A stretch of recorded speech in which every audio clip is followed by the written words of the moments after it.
All righty. We have people waiting in the comments, man. My bad, y'all. My bad. It's no fault, you know. Yeah, Mo had to fly up into space. We had to wait for him to come back. No. I'm not gonna let y'all do Mo like that. I was late. Look at that man. That man. That man's working for NASA. Look at him. All right, everybody in the chat. Thank you guys for being patient as always. You know, we always on Black People Time, man. So you know, it is what it is. We're here today. Shout out to G and Nate, who will not be here for today's episode, but they're here in spirits as always. Of course, G's dodging the Black History Month episode, bro. G's busy unyeasting some bread. G Ruckus. We will talk some Black history because this was one of the topics that Nate wanted to do since he won one of those Royal Rumble things, but he's not here for it, and he said we can just go ahead and do it without him. So we'll still touch him with it. Yep. We'll talk. Black History Month still a thing, and that Gulf is still the Gulf of fucking Mexico. Get over it and change your panties. Let's go. Thanks, Let's bro. Go. And then we'll also probably dive into some other conversations too. I'm sure you guys want to talk about. People in the chat maybe think about WrestleMania and stuff, so we'll always make some time for that. But we do have two guests on here who I will allow to introduce themselves, who have been on the pod before, but it's been a little bit. So I'm gonna let Alan go first. He hasn't been on in a while, so I'll let him go first, and then my man, you can just go after him. Back by popular demand, retired from TikTok, just out here chilling. Petty Endo 89, the biggest Bret Hart fan of all time. How you doing? Yeah. I should never bring that again. You guys don't want to back on. We will discuss it. Hello, everybody. I'm Lynn BWT on Twitter, wherever you can follow me at. Glad to be back, host of the Work Shoot Show podcast. Always love coming on here talking with you guys about wrestling. All right, so before we dive into regular conversations, it's become an annual thing that I have to just ask everybody now because people are just always so curious about these topics. We're not going to do this again, right? We are. We're Triple H again. Oh, Fuck, man. I'm glad. Oh, here we go. Jade, you know what, Jade? It's your fault because you started it. Rated M. If I see one sign, I'm going to crash out. I don't know. Do you have the signs ready? Even at work. He's already prepared. Which one do you have? Take away his right. One question, and then we'll dive into another question. I'm gonna ask. I could make it whatever. Okay. Yeah, just go ahead and write down anything, whatever. Just put take away his rights. We're just gonna need that a lot. Whoa. So, Alan, yes, I don't know if you guys have seen the podcast or clips, but it's become a very interesting conversation because I thought it was unanimous, but apparently people think differently. It surprised me, even at the Royal Rumble when I was at the Royal Rumble asking people questions. A lot of no's. Like, oh, well, okay, man, it's become very interesting in these conversations. So there was a topic about Triple H, whether he was a top 10 WWE superstar all time, just in the WWE. We're not talking just all of wrestling. Does he have a top 10 WWE career? Is he a top 10 WWE wrestler? And there were some people that said no. There were some crash outs about it. There were some people who said yes. There are people who had their personal opinions about it and everything. So I just want to ask you guys this perspective. Do you think Triple H is a top 10 WWE superstar? And I should clarify above him. I want to clarify before they answer, just because we need to have all the details here. When this topic started, it started because I presented what I thought were my personal opinion on the top 30 I saw y'all's episode of all time. Yeah, this was an all-time list. It was not strictly WWE. So just to get that out there. Okay. It was not strictly WWE. Right, this one isn't directed to him. This is directed to because Nate didn't have him in the top 10. I don't even know if Jade even had him in the top 10. Yeah, Nate went off. I saw that. So if you think he's top 10, you can explain why. And if he's not in your top 10, who would you put above him? Like, who are some people that you would rank above him personally? Alan, you want to go first? Lynn, I'll let you go on this. So I got to think about this for a second. All right. I thought about this. I was ready to comment when I saw y'all made the video because I watch y'all shit regularly. Yes, Triple H is top 10. I don't know how y'all were saying he's not top 10, bro. Triple H from the Authority to Evolution to Degeneration X. This dude has led some of the greatest factions and been a part of some of the greatest stories. Triple H is easily top 10. Now, I wouldn't say top 5. He's in the bottom half of that 10, but he's still top 10. Alan, what about you? So initially, when I saw Jade's comments, I was like, he didn't say anything wrong. And then I got to thinking about it. Now, everybody knows that my personal issue with Triple H all time is his in-ring ability. But to be a WWE superstar, there takes a lot more. Now, that goes into your whole, recipe repertoire to make you what you are. So, bottom half of the top 10, I think is fair. Bottom half. Yes, I think That's that's why fair. I got him. So who would you put above him then? If he's in the bottom half, like if you put him in the 8, 9, 10 range, who would you put above him all time? Cena, Shawn, Roman, Shawn. Brett. So go one at a time. Oh, sorry. So Lynn was talking first. I'll let him go first. All right, Lynn, you go first. All right, it's simple. Cena, Shawn, Roman. Let's see who else. Do I want to say Bret Hart? Yeah, I'll say the Hitman because the Hitman, but he towards the bottom. He towards that bottom 10. That's fair. So let's see who else I would say. I'm trying to think of the other. You gotta say Hogan because of what he did, bro. I don't like it.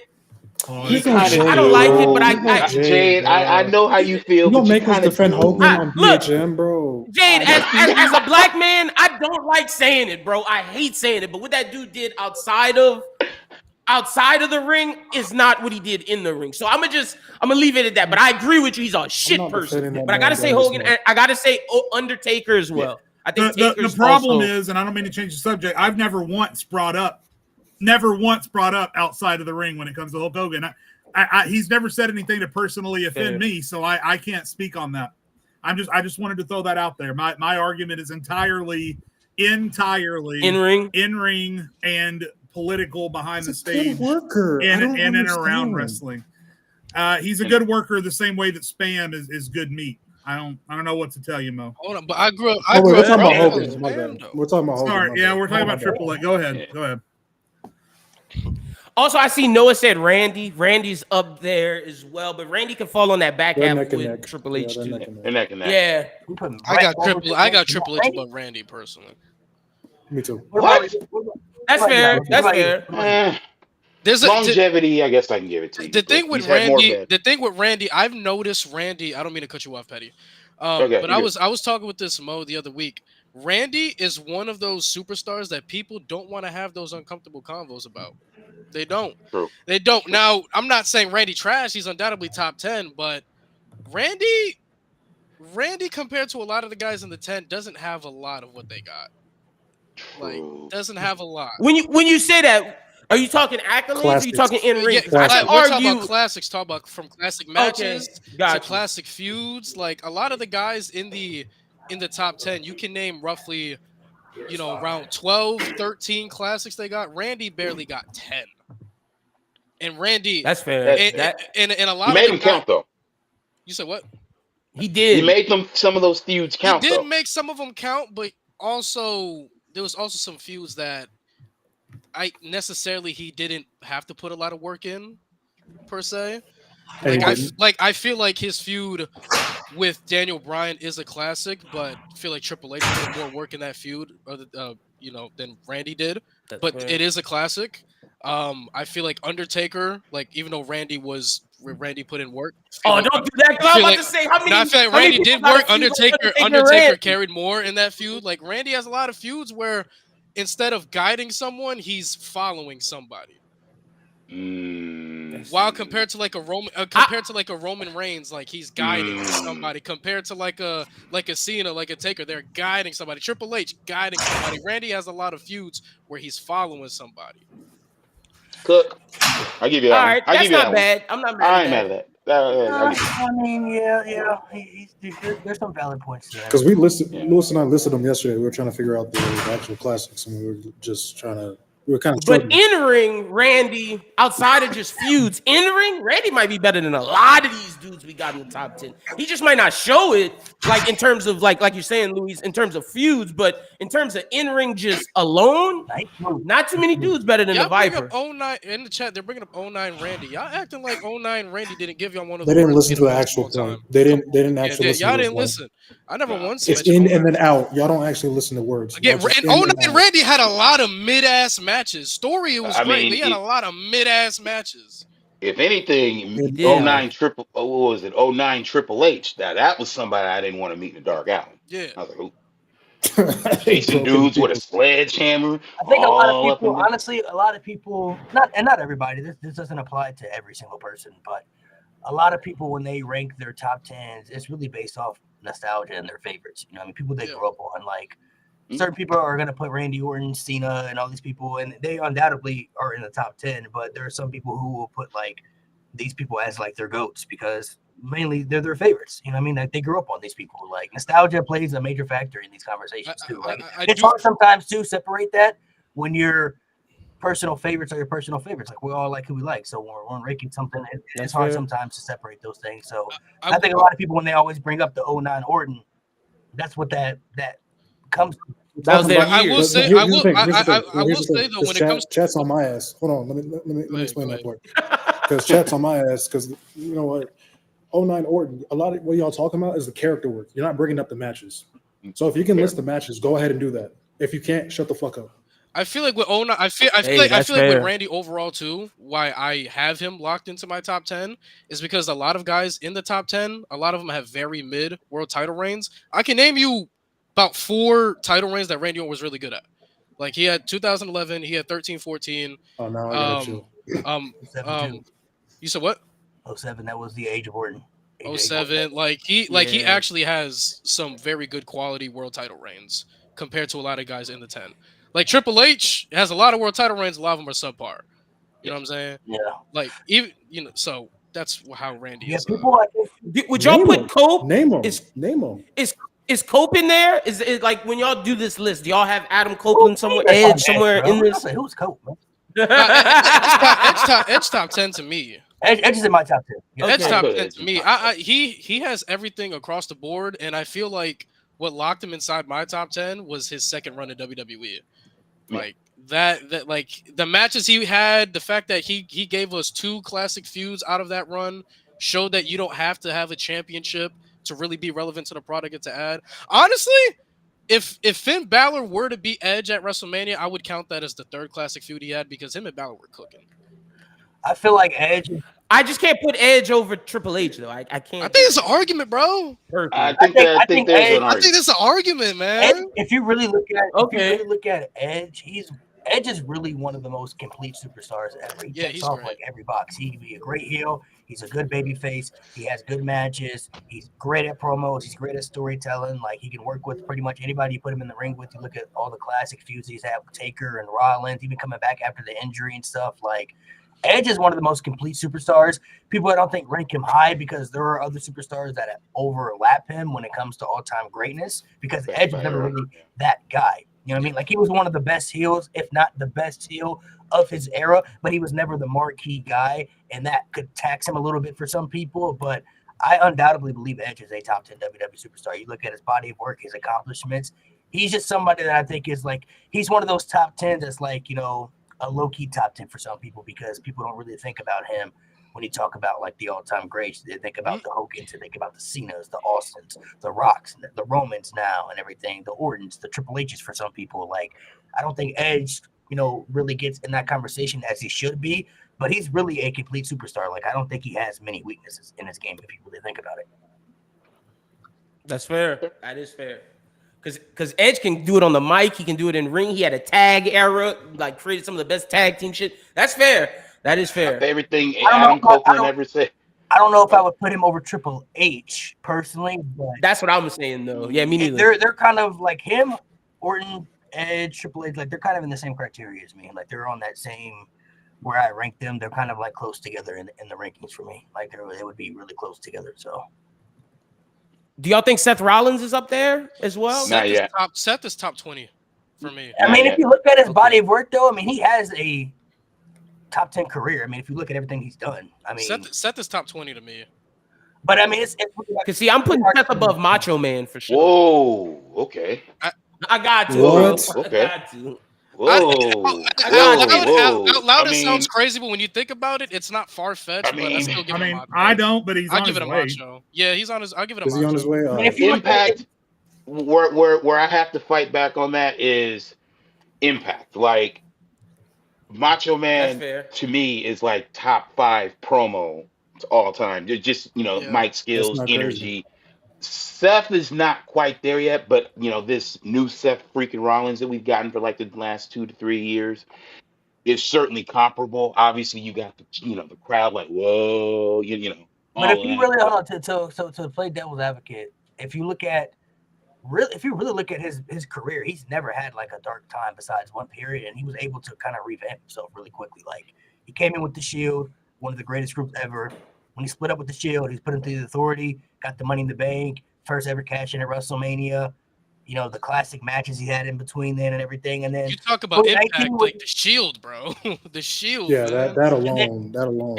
In classic It's moments, huge. man. and then you The look at greatest Evolution, as much Money as in the I don't Bank like them. cash in. Well, and then you look at everything with that. You look at he came in with the Shield, one of the greatest groups ever. Then he was put into the Authority, got the Money in the Bank, got the immediate push, cash in at WrestleMania, first person to ever do it, and some people consider that to be the greatest cash in of all time.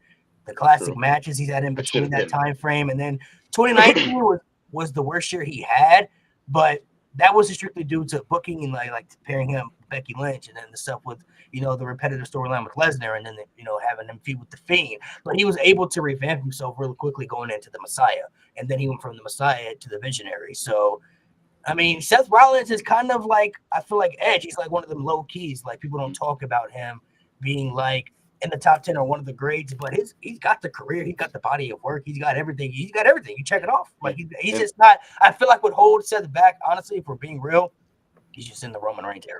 Is Roman? Yeah, well, see, let me throw this in there. Remember, what made Roman even top 10 period, in my opinion, was the Tribal Chief.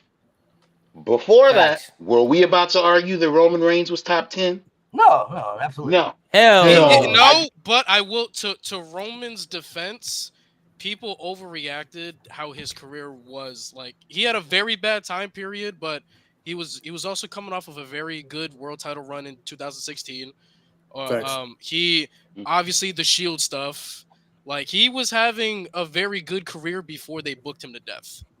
A lot of it wasn't bad. Like the only He was truly bad already a year. Grand Slam champion. He's a Royal Rumble winner. He already gave you classics on classics already by the time he got to Tribal Chief. Big Dog era. But if we're gonna bring up promo era, Big Dog promo He wasn't era was bad, bad when he was scripted, it was terrible. But when they let him go out and do his own thing, he wasn't bad. He could cut a promo. He can get you to point A to point B. This is how I view it. Like when Roman was the big dog, there was always conversations about Seth should be the guy over Roman. Like Seth was better than Roman, and he should have been the guy placing Roman's spot. But he was never getting the WrestleMania main events. He was never getting that shine because WWE wanted Roman to be their marquee guy. And Roman, if he never turned to the Tribal Chief, he still would have had a Hall of Fame career. He still would have been in the Hall of Fame. He still would have been one of the all-time greats. But where people are placing him now is in a complete different atmosphere. Yes. What Roman Reigns has done, even if it's in a short time frame, I don't care. What he's done, revamping himself into the Tribal Chief and with the Bloodline storyline, he's showing us now. He could have always done this back then if they would have let him turn heel years ago and kind of took the cuffs off him and let him kind of do his own thing. Everything we're getting now, we could have already had. We could have already had this a long time ago. Now, I'm not saying he would have had the bloodline or anything, but I'm talking about just the character aspect. What he's tapping into right now, he's showing us the potential that he's always had. I've always been like this. I've always could have done this if that's the fair. Kind of showed, a different direction with my character arc and where I've been booked. So I don't care if the Tribal Chief run has been 3 years, 4 years, 5 years. Roman Reigns' peak right now is on a god tier that is crazy that nobody could have ever expected. If you watch the Big Dog and you watch the Tribal Chief, they feel like two different people. They don't even feel the same. And nobody could have ever predicted Roman Reigns would have been able to revamp himself into this and go on the run that he's going on right now to push himself in higher conversations. You know what I mean? Like John Cena said I didn't John know. Cena said he's the greatest of all I didn't know time. Roman had blue eyes. John Cena said he's the greatest of all time. Now, some people are probably going to disagree with that, but coming from somebody like John Cena, who's been the guy and know what it takes to be the guy, and we're talking about the face of the company. Not everybody gets that privilege. Not everybody gets the right to be the face It's only of been the 5 company. hits. John Cena's lived that lifestyle. He's been that guy. And he was the guy when honestly, when WWE was kind of dying down during that PG era, like he was in those trenches. You know what I mean? When the box office He brought him up. and the viewership wasn't as high as it was, when people tuned off because they said they tuned off because of John Cena. Those were the words people said, because he was too PG and he was the guy that, you know, turned them out of wrestling. He knows what it takes to be the guy. And if he's gonna say something like that, I think that shows layers. And it shows how much growth Roman Reigns has really had and what he's really done for the company. I mean, you could talk about the Attitude Era, but I mean, what WWE's doing right now, they're doing the best business they've ever done. With Roman Reigns as It's the biggest. Like, with no Vince to, you know, kind of tie him down, and now you're on Netflix, so you can basically, you know, really toe the line and do what you want. Bro, think about that. For all of us, we all been watching wrestling and WWE for years, right? Like, Right. some of y'all have been watching since the 90s, some of us since the 2000s. Like, we've been watching for a while, bro. Could y'all know how crazy it is that these niggas are on Netflix, bro? They're on Netflix. Mm-hmm. Yeah, that's insane. There was a point I knew when it was uncool to be a wrestling fan, when people didn't take it serious. You used to watch that stuff, bro? I used to watching that. Oh, man, I guess. Now they're on Netflix, bro.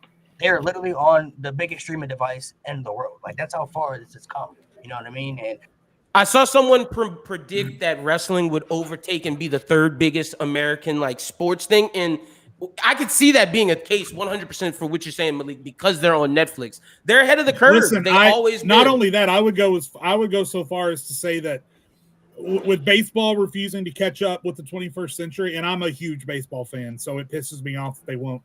With the decline that the NBA is on, but for whatever reason, they're trying to figure it out, right?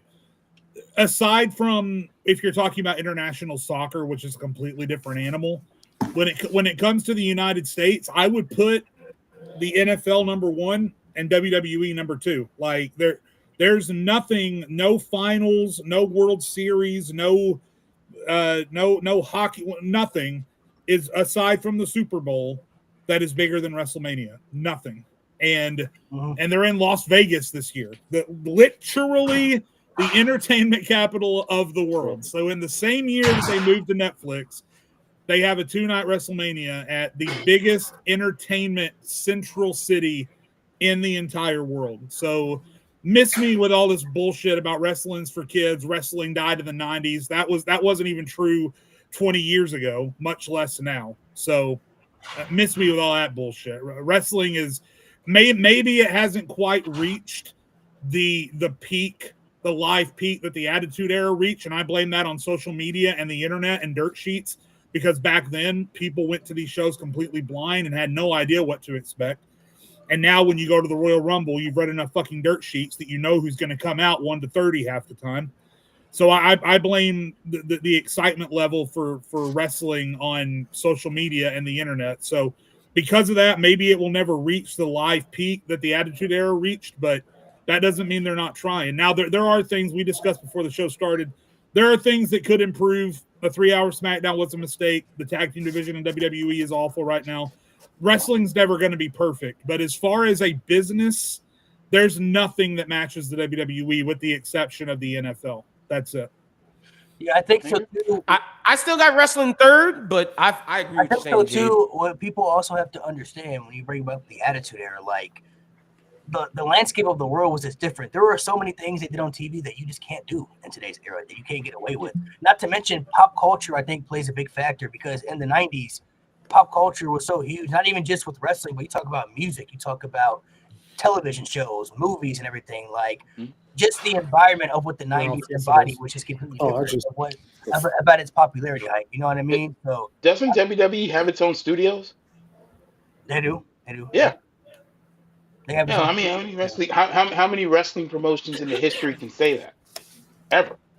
Yeah, they've had a studios, I think, for a while, but I mean, they do have their own studios. So I mean, yeah, they do have their own studios. What do you keep showing pictures for?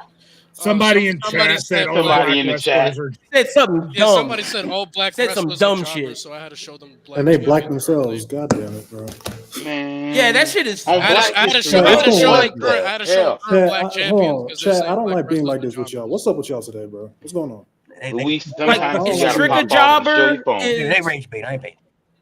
Is God, Mello a man. jobber? Like, what the hell, bro? They're probably saying it because of No, last night. but my they don't- problem, Malik, man. is that I know that chat is, and listen, most of you guys in chat are fine. It's obviously Y'all one cool or as two bad hell, apples. bro. But Yeah, these y'all people cool as that hell. are saying this rage bait bullshit are the same people that will come on our videos and say, "Oh, not everyone needs to be able to buy a microphone." Just shut up. Just get out of here. Quit saying stupid shit. God damn. You know what's crazy though? It'd be the same motherfuckers telling us to do this shit, but whenever we have open mic, y'all know where to be found. Every single time, y'all know where to be found. Funny that. Also, Ralph, your comment, we're talking about in America. We're not talking about global. Right. The So ratings that's are why we down. said the I mean, NFL's look number it one. up. Look up the Yeah. ratings for the NBA now versus 5 years ago. That's what I'm talking about. Anyway, well, we'll move on. No, in I fact, don't know. I think a lot of it has to do with the superstar. I don't know. NFL still dominates the viewership, Ralph. I don't know. They crazy. There's a Bro, the reason NFL that is some, number one in there's America. a reason that some Like, 5'10" it's white just- guy named Mike McClung is dominating the fucking slam dunk. Mac competition. McClung, Oh, yeah, Mac buddy. McClung, yeah. So miss me Yeah, with that. The single-handedly NBA, Damn. the NBA is Hey, on a come on, decline. Jay. Some Wait a 5'10" minute. guy named Hey. McClung is winning. Yeah, Hey, like- hold up, bro. Hey, wait. Hey, he kind of saved the dunk contest right now. I ain't He gonna lie. gotta say the dunk McClung, contest. That's Hey, look. that's solely just because the NBA stars are being But dumb. I did That- see, it is what I it saw is. on Twitter just the other day, John Morant said that McClung was making him want to participate, and Antetokounmpo said if he did it, he would. And Giannis. If we can get Morant and Antetokounmpo back in the slam dunk contest, I'm all in. But I don't need some 5'10" G leaguer out here dominating the slam dunk and then expect me to care But about Mac what's McClung going is on. nice with though. He's a He nice jumped And over the Zion and car. Zion Williamson and Anthony Well, Edwards said if John Morant does it, the they'll thing- do the it. thing is- Before thing we is, dive though- into the wrestling, I just want to ask. Y'all think because people said that y'all think LeBron ruined the dunk contest because he didn't do it? Yes. He's a bum. Yes. What? He's a bum. As He's a bum. an No. NBA I'm fan, just asking the question. I'm just asking. He's a bum. 2000. No. Yes. He's a bum for that. No, I gotta say, Alan, I gotta explain this. Okay. Michael Jordan did it. Kobe did it. He just needed to do it one time. The fact that he didn't do it one time made other superstars later down the line see that they didn't have to do it, and that's why we're at where we're at right now. I'm sorry, because it's good- LeBron said, "I'm doing it next year. I'm doing Yeah, it." he Next. did You say ain't he never gonna do it, fucking and he do kept it. lying. You ain't never Yes, fucking he do it. kept lying. Piece of Yes. shit. Hey, man, the look. fact is, He's a we piece should have of never shit. got Zach LaVine and Aaron Gordon because Hey, it should have whoa, been whoa, always whoa, the whoa, superstars. whoa. No, I know that was great. I know that was great, but the fact is, those dudes weren't superstars. They were role players that did a great My job. point is, I love it. If Bravo. Gordon could do what he did, and if Matt McClung can do what he's doing, then imagine what could be Where's done LeBron? if you got some actual 6'11" superstars in that thing. That's all I'm saying. Facts. You Yeah. blame LeBron. And I got two wings. I got two wings Well, on I'm my blaming team. LeBron because That's he the it. one that said, "I'm gonna do it," and never did it.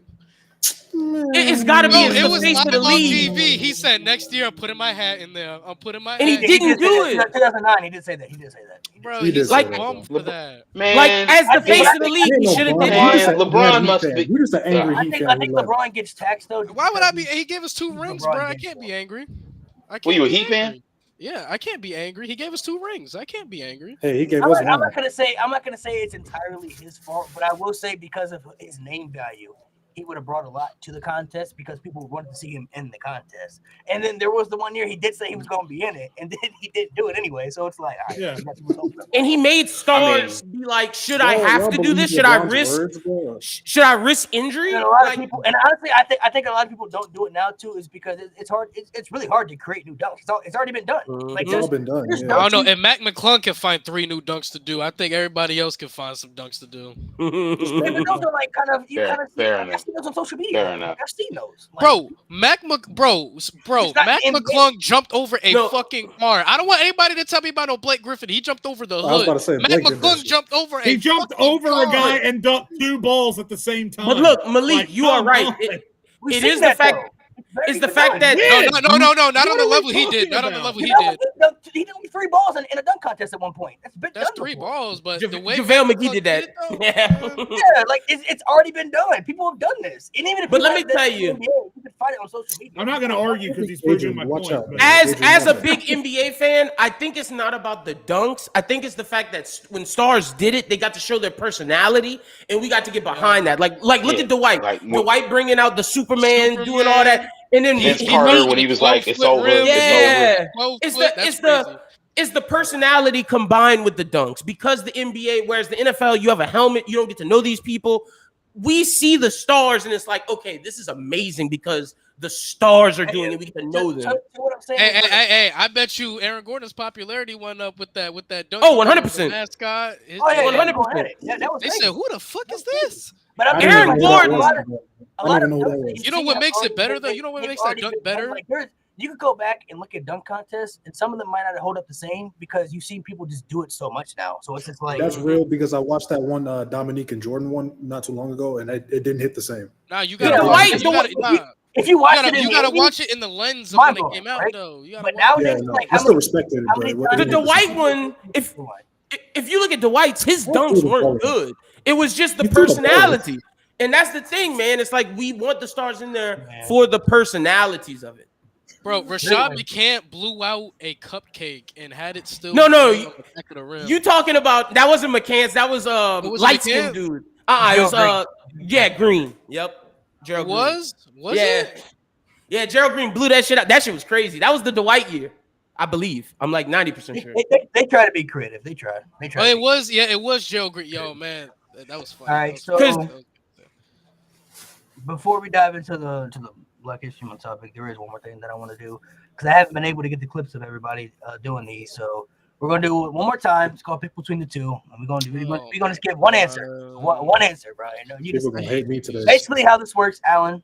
Let me see. I'll answer the super chat real quick. Love the pod. Thank you for your support, man. What's your top 10 worst WWE booking in history? So I don't know. The worst booking decision I've ever seen since I've been watching, I would have to say The Fiend and Seth Rollins. Yeah, Hell in a Cell. That's the first thing that comes to mind. While we're on the topic of Bray Wyatt losing to Cena at WrestleMania 30. My number one is having Braun Strowman cash in inside Hell in a Cell just for the no DQ to happen with Brock. Just to say a different one, Brock beating the Streak. I didn't like that. Really? I think Roman should have won it after seeing what Edge said and then seeing what Taker said. Taker didn't think Brock should have won it. I'm on that level. I'm gonna go a step further. The streak being broken at all. Fair. Oh, Petty, I'll take it. Petty, I'll take you all the way back. Lex Luger not beating Yoko. Lex Yoko Luger, I at was about to SummerSlam say, '93. Me and Malik going back and forth. Bret Hart losing to Yokozuna and then having Hulk Hogan come out and save the day. Jesus Christ. WrestleMania 9. Yeah. Oh, that was good. Business wise, Austin turning heel. Hey. From a business Yeah. standpoint. That really I did. got some uncles I stopped watching from there. I can understand the experiment of trying something different. I mean, it happens. Yeah, for sure. I get it. They should What screwed that up? My Via bitch ass beating Cena at 28. Yeah, No, I know Malik hates I that. gotta one. disagree with you on that one, Luis. I gotta disagree with you on that because it made for a better story the following year. No. Oh, no. Wait, let No, Malik no, cook. let me Malik cook. got an ISO. Let me cook. Okay, think about this. When Rock beat Cena the first time, we knew a year in advance that they were fighting. We knew a year in advance where that WrestleMania was going to be. I don't give a damn what Cena says. Ain't no way anybody going to convince me that The Rock was going to lose to Cena in his hometown. I agree. So the next year, Cena wins the Royal Rumble. Now he's near his hometown. He wins the championship. Rock goes away. What's wrong with that? No, but the build up in I'll 28 explain. clears I'll the build explain. up in 29. The problem. The build up, and we already knew who was going to win, Luis. I already understand know. that. I didn't know. Yeah, let Malik Bro. cook. Let Malik cook because Malik hates No, that. All right, Malik, go ahead. No, not to mention the main issue with this. It should have never happened again. We didn't need the rematch. There was no point for the rematch. Once in a It should have lifetime. just been what they said it was going to be, and that was Once. once in a lifetime. One time Once. and one time only.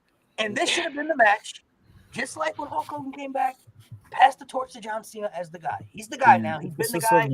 I'm coming back to help do you favors, bro. Just like when, imagine if Hulk Hogan had come back and beat The Rock at WrestleMania. What does that do for The Rock? Now we gotta do it again because you gotta have The Rock be Hogan at some point. You gotta get The that situations aren't the same though. No, It Petty, is. here's what I agree. Because John Petty, Cena this had to get is- the win over The Rock. That's the only reason they did it. Petty, this is what I was.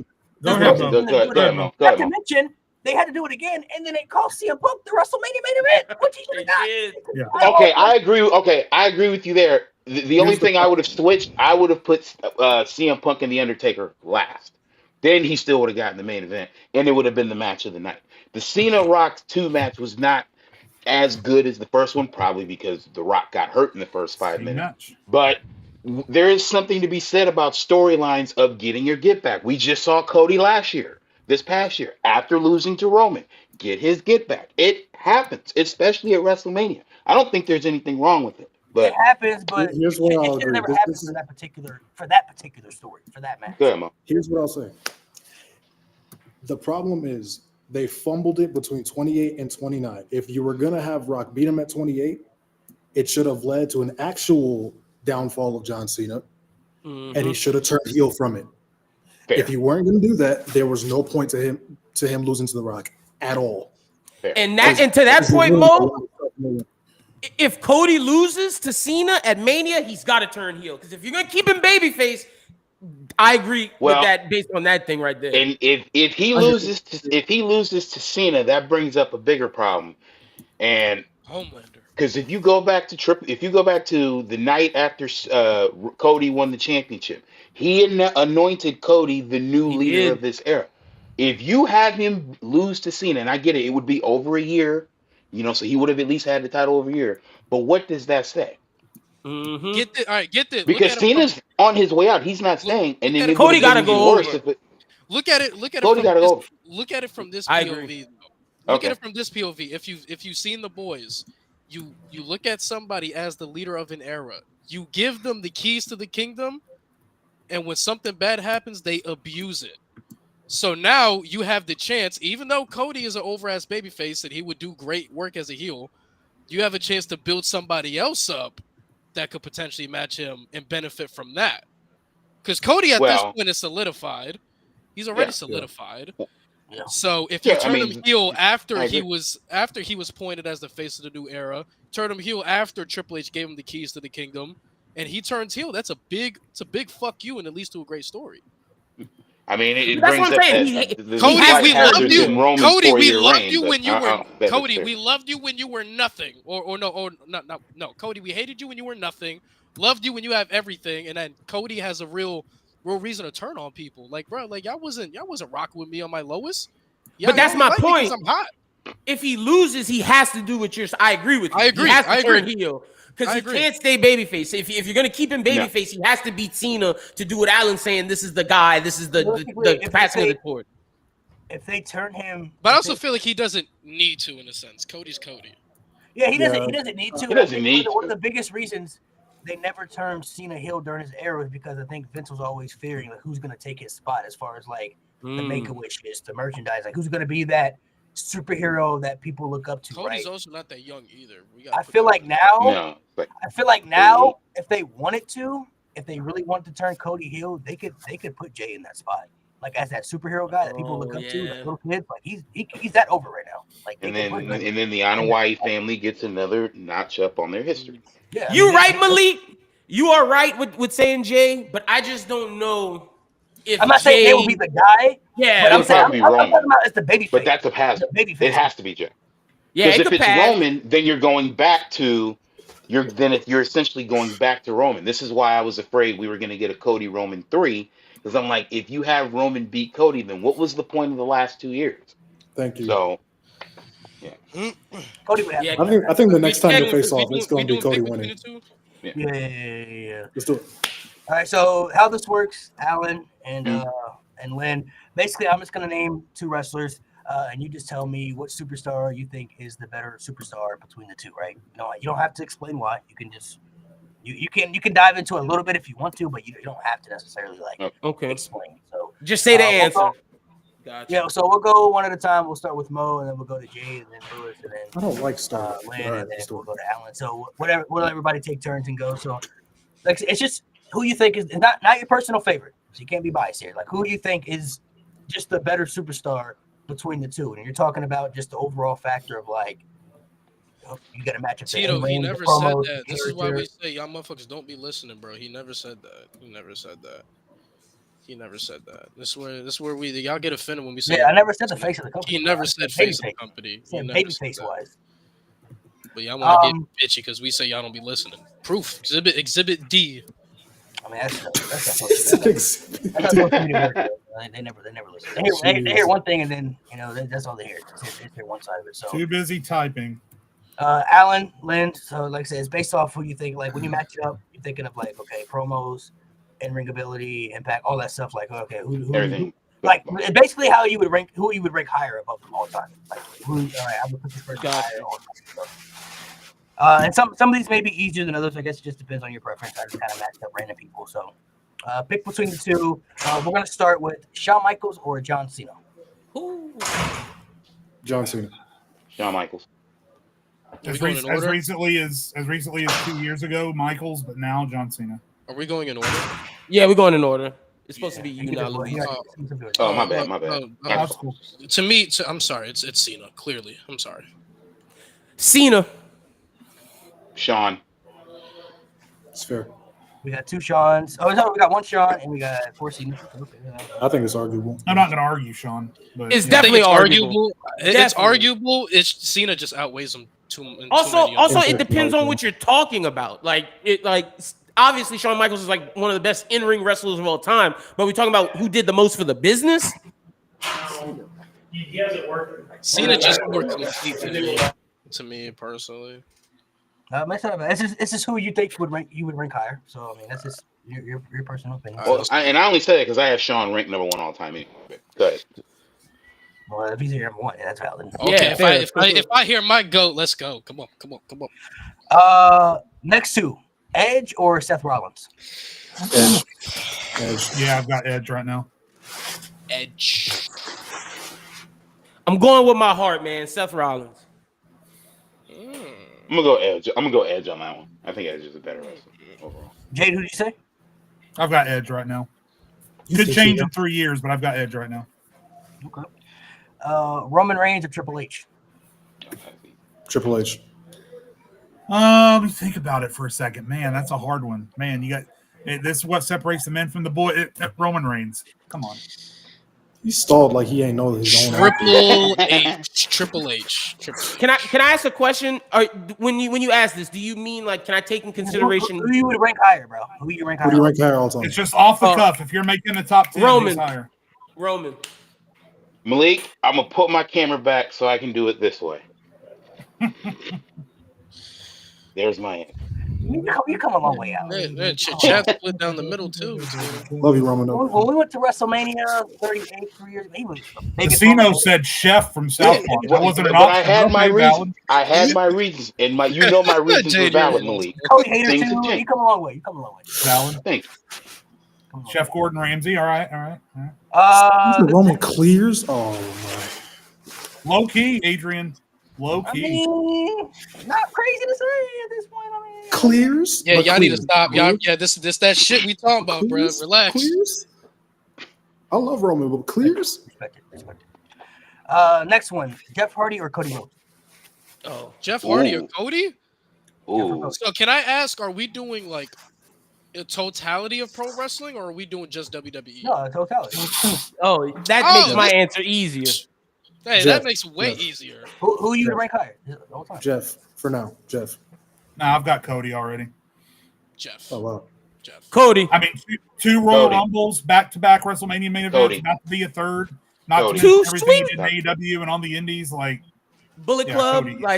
Cody. It's not crazy. He was That's the crazy. reason why that shit died. They tried to Everybody make him the leader, and that shit went. So everybody say their answer again. Mo, you said who? Jeff. Cody. If we're going all of professional wrestling, it's Jeff. Cody. Cody. Oh, okay. I don't think This it's one might be a hard one. AJ Styles or Daniel Bryan? That is a hard one. That's not hard. Bro, we're not Actually, ooh. Because it's all a wrestling, that Alan. That Because is it's all hard. wrestling. I had, yeah. I mean, Bro, I'll go they've ahead and say dominated because you guys- every single place they've been. You guys saw my top 10 just a few weeks ago. They're really close on my top 10, but I've got AJ slightly above Daniel. Come to me Like last. Jason. Okay. I go heavily off of talent. With all due respect to AJ, I don't think he's anywhere near as a character worker or a mic worker as Bryan Danielson. I go Bryan Danielson. Damn. I'm going AJ Styles, man. I'm going Bryan Danielson. Brian. Oh, okay. This one could change. I guess depending on the next couple of years. But as of now, Bianca or Charlotte? Ooh. Bianca. Yeah. No, right. I mean, I love Bianca Belair. She's one of my top 5 favorites going right now. But right now, especially since now she's got another championship match at WrestleMania and she just won a second Royal Rumble. I mean, I got to go with Charlotte right now. But I think by the end, as long as they don't fuck up Bianca, I think by the end Bianca will be up there. But right now it's Charlotte. Right now it's still Charlotte. Bianca's still got time. Like she's gonna end up passing her. Look, I'm gonna change my answer based on this. What I just thought about what Bianca means for little black girls around the world. I don't think Charlotte can come close to what that WrestleMania impact. entrance was legendary.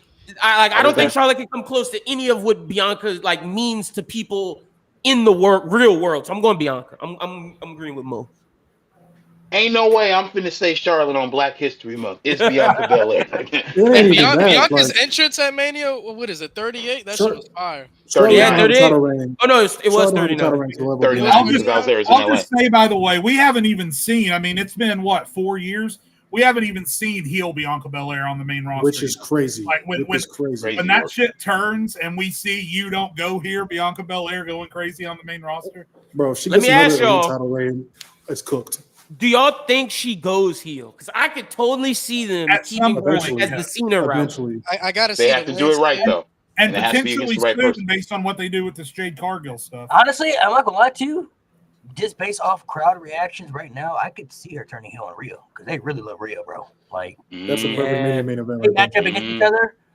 I mm. don't know if they That's a gonna main But go. event. also, like I'll say though, like I can't put Bianca over Charlotte yet because Bianca has just for the past like 2.5 years, she's ever since she lost that Raw Women's title, she's just been trying to like coat the booking, not her as a talent. The booking is just having her coast while Charlotte stays consistently in one place. Yeah. And even though Charlotte's stories, we know what Charlotte is, it's bad, but at the end of the day, most of the time she delivers on her end. Yeah. And if she consistently stays at an elite spot for a long time and consistently delivers elite matches, opposed to Bianca, where they're sporadically putting her in places, I gotta value that. Can I respond to Ralph real quick? The reason why I picked Cody is because it's all of wrestling and Impact. You don't get AEW without Cody going to Japan and everything that he did. I understand Jeff Hardy meant a lot to boys and was bigger than bigger than Obama in 2008, but I fall under the Malik category where I didn't really rock with Jeff. And then when you count in what he did at TNA, all of the DUIs and everything, I'm counting everything, Ralph. So God damn. Damn, I am. Mo. Come on, bro. God Man. damn, Liz. I want smoke with Hey, Mo do you now, factor man. I mean, This honestly, is no. disrespect. Listen, hold up, because That's that's. disrespect. I think it's perfectly valid to hold that against Jeff. I mean, it was his own decision making. His career could have been Hey, entirely He's his own different. worst enemy. There's no And he telling brought it- how high Jeff could have gone if he would have just given up the shit at some point. And I mean, Jade, and the thing is, I can bring it up because he brought it into the ring at TNA. He Yeah. didn't get to do a match against Sting because he was so fucked up. Like that happened. Yeah. No, that did happen. Next one. This might be an easy one for y'all, but I just put it together. Bianca or Mercedes? I'm sorry. No, maybe Becky or Either way, that's Becky, Bianca. Becky or Mercedes? Becky. Becky. Okay, if it's Becky or Mercedes, then Becky. Yeah. It's Becky. or even Sasha Banks. I mean, either the same. It don't Nah, matter. You can we've put discussed Sasha and this Mercedes together, on I'm the still saying podcast. Becky and both. I- Becky can- I think we're too late in the Mercedes career for her to have any moment as big as Becky had in 2019. That's never gonna happen. Yeah. I gotta go with Becky. So one at a time because I messed up. So Becky or Mercedes, aka Sasha Banks, for Becky. people who haven't watched her outside of WWE. Becky Lynch. Becky Lynch, yeah. Much as she annoys me, Becky Lynch. I will say though, Mercedes has not lost the title as the greatest in-ring women's performer ever. She's still the work she's doing in AEW. She's still putting on the highest level of matches that we've seen for any woman. Yeah, But if Mercedes you're is insane. But if you still factor in everything, like you guys say, for impact, for mic work, for character work, for great reigns, like it's Becky. Match Everything catalog else as well. screams Becky. Everything else just screams Becky. Kurt Angle or Randy Orton? Oh, buddy! All the wrestling. Put the mic on me. Kurt Hurry up, Angle. Mo. Kurt Angle. Hurry up, Mo. Yeah, I've got Angle slightly above Orton on my list. Oh, you said slightly? Shit, boy, put that shit Oh, wow. clears. 10 spots. Go ahead. They're gonna call me a hypocrite because of what I said about Jeff. That's fine. But I gotta pick Kurt. I gotta pick Right. Kurt. But Prime Angle is just too elite, bro. Bro. Kurt Angle. Clear. Bro. Yep, Show me a graphic of Randy holding every single championship in WWE history at once, and then you know what I'm saying. Then we can have the conversation. The belt collector, man, the original. And you guys can talk about 09 Orton all you want. What hold on, what does Kurt want to be called now? Because he said he doesn't want to be called Perk Prime Angle. Angle. If you're asking me to pick between 09 Randy and Prime Angle, Yeah, give I mean, me a shit, fucking break. hey, Give Jay, me a which Prime fucking Angle break. you want? You want Prime Angle that was World Heavyweight Champion? You want Prime Angle and TNA? Which one you want? Give me Either way, a they break. both better. No contest. both better. No TNA contest. Angle was a monster, bro. It's the greatest TNA superstar of all time. Don't let these AJ Styles fans fool you. When he brought out, Wow. Ooh, you just hurt my was it soul. Austin 'cause I Kong to love knock it. out his ex-wife? That was crazy. He is close. He's close, bro. Kurt Yeah, Angle. Louise, don't do that. You just killed my soul, I bro. said, don't let them fool you, bro. Prime Angle, bro. Don't Can let I them just say, by the way, I The know only that person I would argue is Kurt, but anybody else is not arguing. I want to respect Angle, so that's why I asked what I'm gonna miss calling him Perk Angle though. But I'm not gonna do it anymore. I'm not gonna do it anymore. You just did it though. What you mean? No, I said I'm gonna miss calling him that. I didn't actually call him It's an that. angle had like 3 primes. Nah, primes had 3 angles. Get it right. I Stop playing. Stop playing. mean, on the me. move. You know what Logan Paul needs to do is put Kurt Angle in the center of that. There we go. There we go. Everybody says the move is the ankle lock, but my whole time growing up watching wrestling, I 100% thought it was the angle lock, like 1000. That's what I it call it was to this the day. angle. That's what I call it to this day. Little bit. That's what I call Yeah, it to well, this day. they say it's the ankle lock. Like somebody, I forgot that they might have talked about it on Chris Van Veet's podcast, but it's supposed to be the ankle. But I call it the angle lock. Yeah, it's the angle lock to this day. always called it See, angle lock. y'all talking Yeah. about what moves you hated, bro. As soon as he had them German lock, suplexes man. locked in, bro, No, I was done, bro. He would not let. But go. that, But bro, when he, I separate the two because when people say ankle lock, I think of Ken Shamrock. That's Oh, what I think. okay. The ankle Gotcha. lock. I'm thinking of Kurt Talk Angle. about another Ken underutilized Shamrock did it guy. first. You know, he Love did Ken. the original one. Last two, Bret Hart or CM Punk. Oh shit! Oh shit! Let's keep I it knew going. there was a reason you brought me on here, Malik. See, you trying to set me up. People's perspectives, man. You trying to set me up. It's Bret Hart. Easy work. Yeah. Well, man, I'll let that's everybody a go in order. tough one. I'm gonna Imagine sit Prime here and Angle talk versus for AJ days Styles. about It this. happened. It happened. All right. Yeah. Hold on. Well, I want to hear everybody answer. Yeah, no, it's Bret Hart by the state of California. Wow. I mean, Yeah, no, Luis? I'm gonna go Brett. I'm gonna go Brett. Oh, okay. I'm not okay. a dweeb. I'm not a dweeb. I'm a surprise, surprise. Chat says CM Punk. Let me show you my big surprise face. No, it's not Punk. It's not Punk. It's look, not. Alan, you're not gonna be mad at me because I'm going Bret Hart as well. But I will say, CM Punk on that mic is a monster. clearly. compared to No, Bret. yeah, absolutely. Yeah. That's Hey, not Chat, no question. talk to the I'm just brother. making That's no sure. question. I'm just making sure, Alan. No. Yeah. Listen, I'm a fair Bret Hart fan. Nah, but if I'm taking that out, logistically, Understand the it is Bret the hit. thing, man. It's Bret. Yeah. Okay. What'd you say, Mo? Does CM Punk have more impact than Bret Hart in wrestling? Whoo, now that's a, Overall career-wise? No. He'll tell you he did. No. He'll No. tell you that No. pipe bomb was the biggest No. thing to ever happen. I'm just saying. I mean, But- if you're talking about impact, popularity-wise, No, okay. bro. Allow me to explain. You want to bring in the pipe bomb? Okay, that's cool. The biggest impact move ever if you put down the dots, is the Montreal Screwjob. The Montreal Mhm. Screwjob is what created Yeah, the Mr. yeah, McMahon character yeah, and created the Attitude Era. yeah. Now while CM Punk's thing did hit, it was a limited time. We are Mhm. still eating off of that today. Just And to your point, you don't get some of the wrestlers you get today without Bret Hart. Like Punk attributes Thank- Hart to everything. Daniel Bryan, FTR, like, and yes, Cody and Seth wait, talk let about me- how Punk inspired them. But I love the Cody promo where You Punk, also- you were all talk. Cody did it, whereas Bret Hart did everything. Let me use my You don't get the attitude era without the double turn. Don't forget about let that me use too. let me use my That's it. Ronald McDonald voice from that one skit. Something to say, Luis? No, man. I mean, you guys touched upon everything. Bret Hart. Okay. You know, I mean, as soon as Jay brought up the Attitude Era, that's a wash. Because Attitude Era gifted you my Via bitch ass, gifted you Stone Cold, gifted you Foley, so gifted you so many guys. Hold on. Wait, Malik, do you have one more? Yeah, I'll let you. But if you don't know, he doesn't. He hates The Rock. So I mean, that's. Oh, okay. I mean, I'm not versus the I'm not now. the biggest fan of The Rock either. I mean, Let's do that's- Bruno versus What I Punk. say? What I say? okay. Never mind. Go ahead. I thought you said something else. I was gonna be like, stop the show. I will What, my say, view? I do think CM Punk is more popular than Bret Hart in wrestling, but I think Bret Hart did have a bigger impact based off of the people that he helped put over that became bigger stars.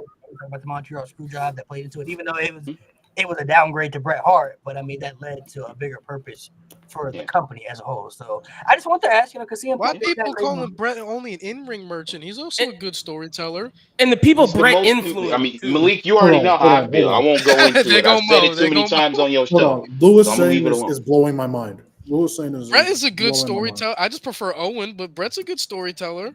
The Owen's a problem, better talent, yeah. You're not. the I mean, I won't say anything above that. I'll leave it at this. The two problems that I've always had with the Owen conversation has been mutual opponents. I have yet to find one that had a better match with Owen than with Bret. Number two, the problem with Owen, and it wasn't his fault, was he was a victim of circumstance. You want to talk about one of the dumbest booking decisions of all time? Giving Diesel the title with no build up whatsoever, like that absolutely murdered Petty, 1995. Petty, you know what I would have done if they really want to put the bet on Diesel? Let Owen beat Bret at SummerSlam, and let Owen lose it to Diesel, not Bob Backlund. What the fuck? Or reverse it this way: don't have him lose. Don't have Bret lose at Survivor Series. Have him lose at Survivor Series, but win it back at the Rumble. Have Owen win the Rumble and then beat him at WrestleMania. So that way he could say, "I beat you at Mania 2 years in a row, and now I'm the champion."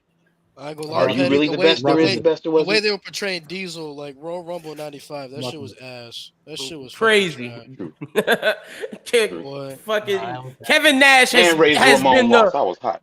Kevin Nash has been the recipient of just so much Vince McMahon love when he did not deserve any of it. Like, that dude was bad, bro. I wouldn't say he didn't deserve any of it. They just put him in positions that they knew he couldn't work in. Like, you can't put him as the face of the company, you fucking dingus. What are you doing? That's crazy. Well, and then book him the way they did. So let's see. All right. You had 2 matches with Bret Hart. Those are cool. You made him face Sid 3 times. You put him in probably the worst SummerSlam main event of all time, him and King Mabel. I don't even want to think about that. Boy, that shit was. I don't even want to think about that. Lynn, I didn't call you a dingus, just so you're aware. Oh no, I know you weren't talking to me. I know you were talking to Vince. Yeah, I got you, bro. I'm not like Lynn look like he got hands, Louis. But it's also the way he beat Bob Backlund too. Like, you can't end a title reign like that either. Well, okay, I'll leave it at this. Over, I'll say this: the dramatic emphasis and the storytelling they put into that was the only reason I was willing to stomach it.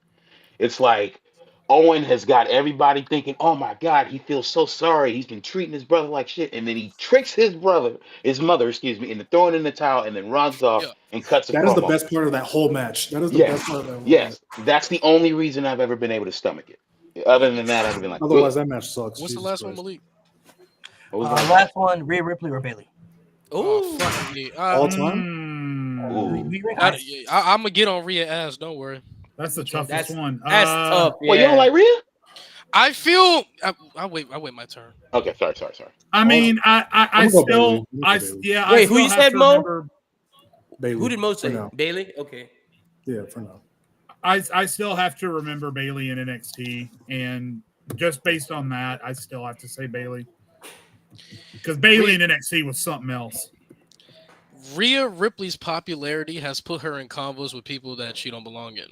Right. That like I feel like Rhea lacks heavily in very good stories. I feel like her main roster run, on the grand scheme of things, you will barely find me very good matches of Rhea Ripley that you look back on and be like, yeah, like she really cooked.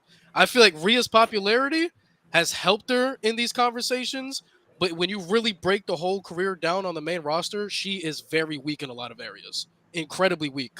Like I think putting her in a conversation with Bailey is incredibly disrespectful to Bailey. Hey, that's not. I'm not mad. She at doesn't that. have the. She's That's nowhere not near crazy. the same quality. Even comparing her to Bianca, nowhere near the same quality of matches as Bianca. I would Nowhere agree. near the same Oh. quality of stories as Yeah. Bianca. No, that's fair. Nowhere near the consistent like overall package peak as Bianca. Like I would think agree. Rhea has incredibly gotten overrated because of her popularity. And for the chat, that's like, oh, we're crazy. Look, tell me Rhea's character outside of Mommy that was good. Like, I just want to know outside of Mommy, Rhea what do we NXT have? was cool, but there's only so much NXT can compare. Like main roster, that's really where the big dogs are at. And But we see, can but like factor in I'm NXT saying, all we want, but it's, I'm saying if you factor in NXT, that hurts her even more because Bailey has the hugger, the role model, and then you have what she did with Damage Control, putting over EO. You see my POV. Yeah. Why I think it's disrespectful. I think it's disrespectful, man. Yeah, I no, feel I'm going Bailey as well. I feel like Bailey also is just Bayley. one of the most disrespected women of all time. Like she She is. did a lot, bro. Her Yeah. peak, bro. Stop playing. Yeah, I'm Before going Becky Bailey. took over, she had the best peak out of anybody. Real shit. And outside of Sasha, she's the best in ring of the 4 horsewomen. IMO. I mean, I ain't gonna argue with you. So are we agreeing Becky's the worst out of the 4? Yeah. Hey, Yeah, in ring, hell yeah, bro. Is But that that doesn't saying make it bad. much That doesn't make it though? bad. Is that saying That much doesn't make it though? bad. Because Becky's pretty good in ring too over time. Becky can have a lot of great matches though. She can still have a lot of great matches. Yeah, for sure. I She's mean, So, you good. know, like You I never said, I take away think from the Rhea, fact that Rhea's she's the popularity first just to puts her finish to. a Bailey WrestleMania. can't cut a promo. You're trolling. Woman. That's rage bait. Oh, they clowning. That's rage bait. Man, That's rage Chat bait. is Do on I get one this right? today. Malik, That's can I rage ask a bait. question? Yeah. Who the hell are these people in the chat? Like, they really starting to get on my damn nerves. Who are these people? Some of the crazy takes y'all had about Brett, now you hating on Bailey, man. Come at me, bro. Hey Don't man, make me shout join out this thing every week. to That the fans. Shout out to the You feel fans me? because Like, even though I they thought I was crazy, gonna come in they here guns support hot me. with Luis. Yeah. I thought That's me and what it was. Luis had beef, but nah, man, I'm starting to beef with this. I mean, I can call commentary. Alex up right now, see if he's free. I'll bring him on here too. I already cooked him before. You don't have to do that. Don't do Alex like that. I already cooked him once before, twice actually. I think Twice, actually. those are the last things. It's just a personal opinion and preference. I mean, not everybody's gonna like every wrestler, right? So I mean, certain people. That's true.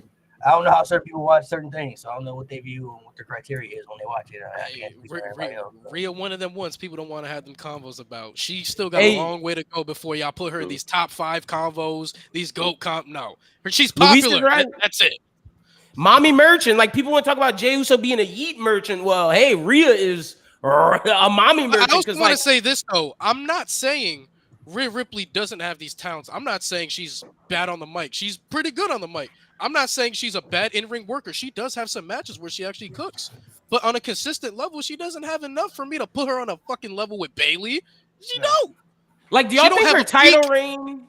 Does Rhea have a title reign that equals like Bianca, Bailey? No. Like, I don't think so. No. Yeah, No. you No, brought that she's up. been In feuding with Liv Morgan for the past 5 years. But hey, I'm gonna say it, neither does Charlotte. Ooh, that's a take right there, boy. I ain't mad at it. That's why I got Bianca. She got I a got lot Not- Bianca over, and I'm not It's thinking not twice. wholly inaccurate. I got Bianca over, and I'm not thinking twice. You said it's not wholly inaccurate? That's kind of wild. That's kind of wild. I'm not thinking twice. Charlotte can be number 3. Wait, Malik, what title reign for Charlotte? You could pinpoint, be like, yeah, that's the one, right? That's there. on the level of like Becky and No, Bianca. I'm not talking about the title reigns, but I'm Oh, still not putting her over Charlotte. Like Charlotte's just done too much. What y'all waiting for? She's done too much. Hey, that was tight. I like that segment. That was good. Too much of I like nothing. that. God damn it. She just done too much, bro. She done too much of nothing. Yeah. Charlie got the it factor too. Bianca does too, though. But I feel like Bianca, like you Most said, she sounds like gotta me today. get out of where she's at right now. She got to get back to the level that she was at before. Which she will eventually. And she's not gonna be stuck in there forever. I don't think so. Look, Mo, exhibit E of motherfuckers not listening. Look, so we're not gonna talk about the match last year against Charlotte Man, again. see, I you never know what? said You know that what? shit. You talking know about what, Reigns? Talking about This And I title just man, watched that bro. match. I just watched that match. You It's see, so I never once disrespectful. said it's so crazy how I literally said I'm not saying she's a bad in-ring worker. Mhm. She just doesn't have the consistent quality compared to these other women. And there they go. So we're not gonna talk about the Charlotte match. You not listening, motherfucker. Yeah. You are not listening. We One legit were match. talking about her reign. We were talking about her title reign. Oh as a my whole. god! And people want to get mad because I talk to them this way. Y'all not listening. So quick to try to call people out, but y'all not fucking listening. God damn. Mhm. We're talking Rhea this versus Charlotte is probably her best match that she's had. That match was great. that's a top So- 3 women's match in WWE history to me. Shit, I love y'all. Yeah, it's up there for sure. Yeah, y'all wild. Some of the stuff y'all I said earlier, man. gotta get into my women's wrestling bag. As far as just WWE, all the wrestling, but WWE is one of the top 3 greatest. But I mean, to bring it Oh, back he full wants all the circle, viewers. Okay, it may okay, be okay. top 3, but Bailey fault, versus too. Sasha at My fault. Takeover is still number Ooh, one. it's number one. Yeah, that's Yeah, still that's number one. Well, we said Bailey and Sasha, right? Yeah, number one. Yeah. Mhm. That's number 1. Do we think Io has a match? Do we think Io has a match in the top 5? I would say Io Bianca is pretty. I know that was a Raw, but that match was incredible. I think Io The and Backlash Candice. one was I think fire. Io The and Backlash Candice one at was Toronto's better. Oh, Io and Candice was good. Io and Candice. Yeah, Io Sky, Io It's Sky's my alright. girl. She up there. I don't know if she's in the top 5. They give her some good reigns, man. Io right now on the main roster has just been solid everywhere aside from the title reign. She's been in Yeah, solid stories. Consistently forgot have she- had solid match. She hasn't had like the time to really like put on like that elite match that we know she can give us because women's booking is so bad. But yeah, Io has been solid through and through the entire time. There's too many of them on the roster. Dakota Kai though, I'm hoping she gets a chance. That feels She just untapped. needs to stay healthy, man. That's the thing too. I feel like she has untapped mid card potential. She got Yeah, some For untapped. sure. E- Especially with that title. I run. agree with the chat on that. Io be putting on bangers. I just want her to get a good run, like a good title reign, something to where she can have like something set in stone to where people can remember. This podcast about Black history, we ain't say shit about it yet. That's so crazy. Hey, we praise Bianca. What's happening to that right now? Yeah, we got off track a little bit. Took the first hour to do those things we need to do. You know, we need to get the clips and everything. So now, talking for Black History Month, because it is Black History Month right now, and we're going to talk about some of the historian Black wrestlers that have meant a lot to WWE, and some maybe there were some that they missed out on for certain opportunities, because there haven't been too many Black world champions, which is great. Shelton Benjamin. Yeah. Oh yeah. Oh, sorry, had to cough. Yeah. Let's talk about how you have a man that was named the gold standard, and he just doesn't have big gold one time in his life. Like, just Especially in 2010, you could have easily gave it to him. are you like we fucking kidding me? Well, you want to put that? But at that time, motherfucker- also, like, his momentum already died down so much. Like, I mean, He could have win Money in the Bank though. Like at least but what you would give have it, been the you perfect give time it to though? Like, Swagger.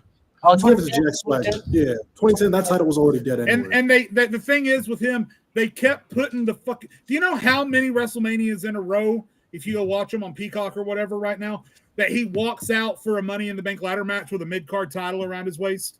They kept putting those fucking belts on his waist, but then wouldn't let him have the big moment to defend it, much less put him in a world title program. The biggest thing you remember about Shelton is getting kicked in the face by Shawn Michaels coming off the ropes, which was incredible, but still, my point remains the same. Shelton is one of the most underutilized talents. The fact that he went to listen, I shit on AEW a lot, but I'm so happy for Shelton and what they're doing in AEW right now. If Cedric goes over and does more of the same, because I think modern day Cedric Alexander is up there.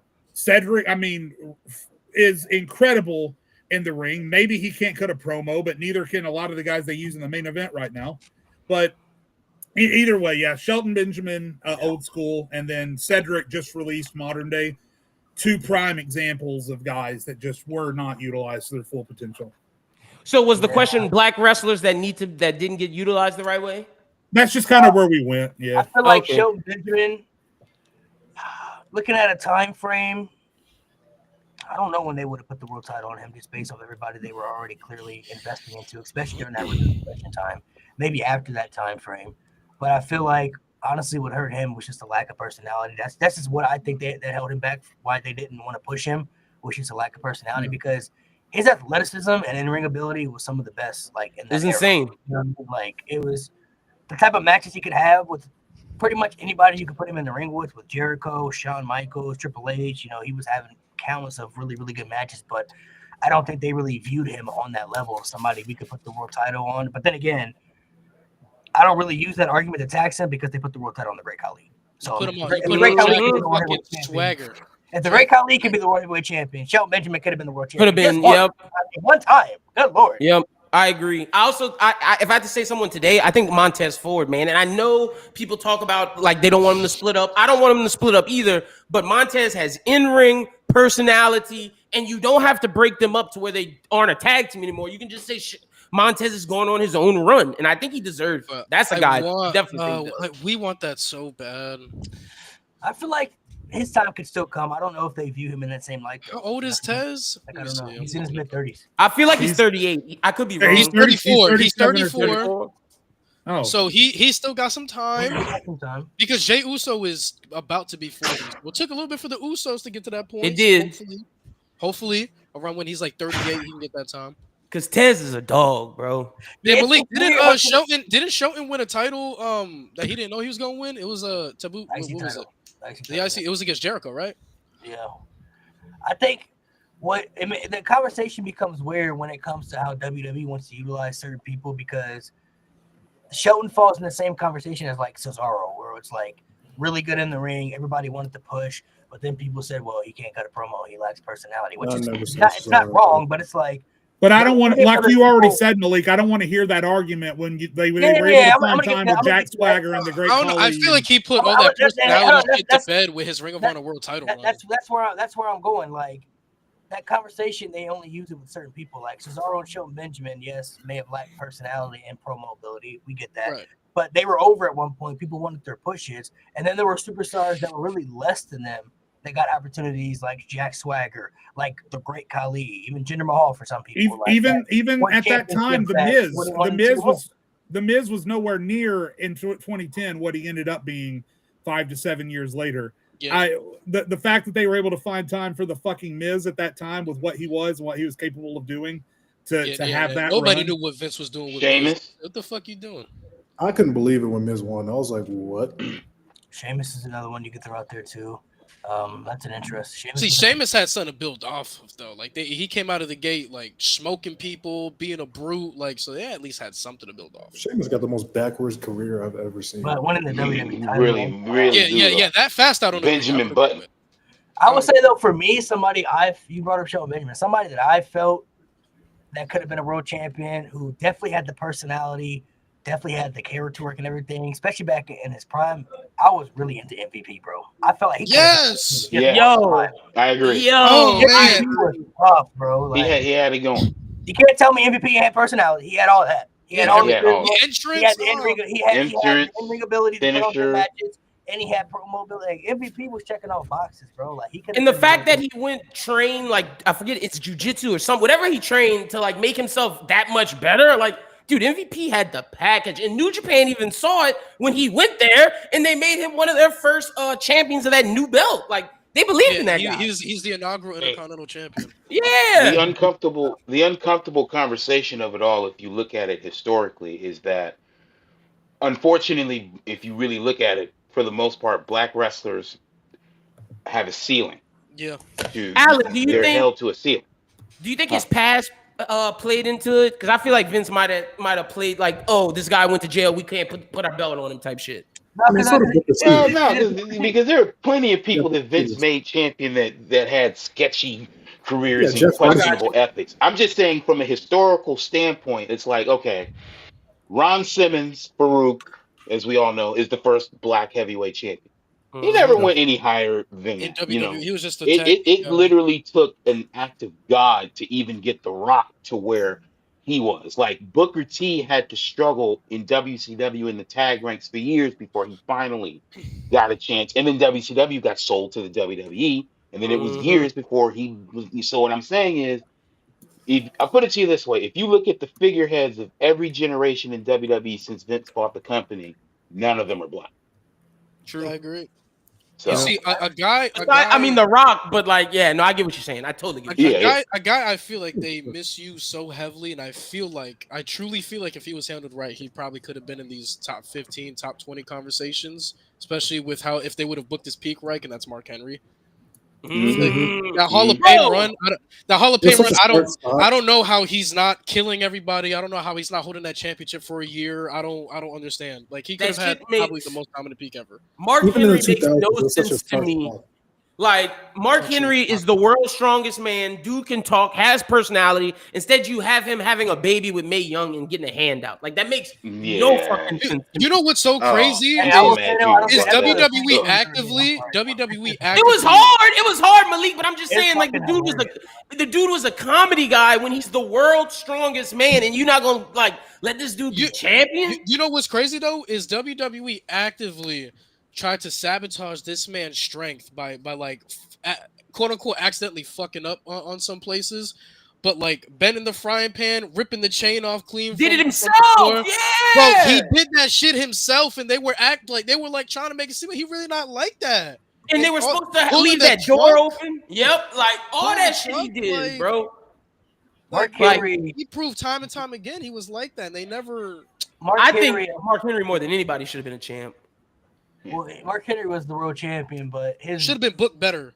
His Hall of Fame bill was really good, but the run to him beating Randy was fucking insane. The way he did it, up to that point, we never seen anybody dog walk Randy like that. Bro, that chain, Randy was coming off of Randy was coming off the year with Christian. He's not respected enough. I've never had the opportunity to say this on the podcast before, so I'm going to say it now while we're talking about him. I still get chills when I think about it, honestly. The 2013 fake retirement promo is to me, that's a top 10 Raw segment of all time. He should have beaten Cena. That's how all time. And going into it, if you would have asked me, hey, who should be the one to beat Cena, I never would have said Mark Henry. But once they did the fake retirement and Mark Henry pulled off what might have been the greatest acting job in the history of WWE, if they would have put the strap on him right then and there, I'd have been okay with it. I thought he was going to beat Cena. Obviously, Brian was a plan later on, but in that moment, I was like, oh, Mark got to beat Cena, right? Nope. Tapped out. Mark Henry was incredible. Tapping out was crazy. Tapping out was crazy. Luis made me think of the frying pan breaking the chain, like that shit. And when you hear him talk about it on Chris Van Vliet or any podcast, because he talked about it with Undertaker, like he really had to do that shit. And he's like, I don't think anybody can replicate some of the feats of strength. It was just because adrenaline was rushing. We had all this crowd, and if I didn't do it, Vince would have maybe fired me. Bro, like it was a steel cage. It was a steel cage. It was a steel cage match on SmackDown. And Henry said that WWE was supposed to like saw the chain a little bit so that it would be easier to pry open. Quote unquote, they forgot to do it, and he literally ripped that chain clean off in half. How the hell do you get I want to apologize for what I'm about to say. Don't tell me you about to hate on Mark Henry, bro. Oh no. This is from Malik. I want to thank you for not bringing up Omos. Oh, we're gonna get to that. That was next. Hey, Mark Henry could have been the best Giant title outside of WWE. You talk about that? Man, of course. Yeah, you already know, man. He never lost that title too. He gave it up. He never lost. I saw the Omos chat. not better than Giant Gonzalez, bro. Let me ask y'all. I saw the chat bring up a name, D'Lo Brown. Do y'all think D'Lo Brown? Oh yeah. Shout out D'Lo Brown. D'Lo Brown was cold, bro. D'Lo Brown was. I don't know about world champion, but he had a lot. D'Lo Brown was just funny, like that neck thing, like funny as hell. Just walking out. I love D'Lo was funny as hell, man. As a chubby kid, I got to pull off the D'Lo personality growing up, bro. I was. I'm sorry. If we talking about the funniest. Fucking black personalities, bro. Godfather, him breaking everybody in the Attitude Era. Oh, the whole train. Oh yeah. Don't forget about R-Truth. Hey, wait. Our Truth Time is out. great. When we Hey, bring up I Truth, love Ron the Truth Killings and I was TNA about when to he won say- the NWA title from Ken Shamrock. That was I was about to say, That was Truth is actually someone that could have been a champ, like a legit one. I know I D'Lo thought Brown he was going to beat couldn't have Cena been, too. but our Truth was I'm good, glad bro. he didn't, in hindsight. Ron the I'm glad he Truth did. Killings was great. Bro, I thought he was going to beat Cena too. Capital Punishment. I thought right there. That's what I thought. It didn't happen though. Soon as Cena kicked out of that shit, I said, "It's up. Just wrap it up." Like heel R Truth. If you watched heel R Truth in TNA, bro, that dude was incredible. And when you hear R Truth talk about it, he talked about it in an interview as well. Like he felt that he was never able to go back there because WWE only viewed him as a clown, like as a comedy actor. Hey, Malik, we talk about guys that should have been world champion, bro. Our guy, Monty fucking Brown, bro. Monty fucking Brown, man. Monty Brown in TNA, bro, had so much potential, bro. Like, so much potential, bro. Especially during the feud when he was supposed to be Jeff Jarrett, bro. Like, it was right there, bro. So, do any of y'all know that story About Monty Brown? Hard Justice 2005? That was the pay-per-view AJ Styles beat Jeff Jarrett. Originally, it was supposed to be Monty Brown going over Jeff Jarrett, and that match was going to solidify Monty Brown as the face because that match solidified AJ as the face. The reason why it didn't happen was because this was the time frame when TNA was snagging up the WCW guys and they were giving them world title matches against Jeff Jarrett. And Jeff Jarrett told Monty Brown, like, listen, like, you're going to be champion. I just got to take care of these guys, make sure these guys are good.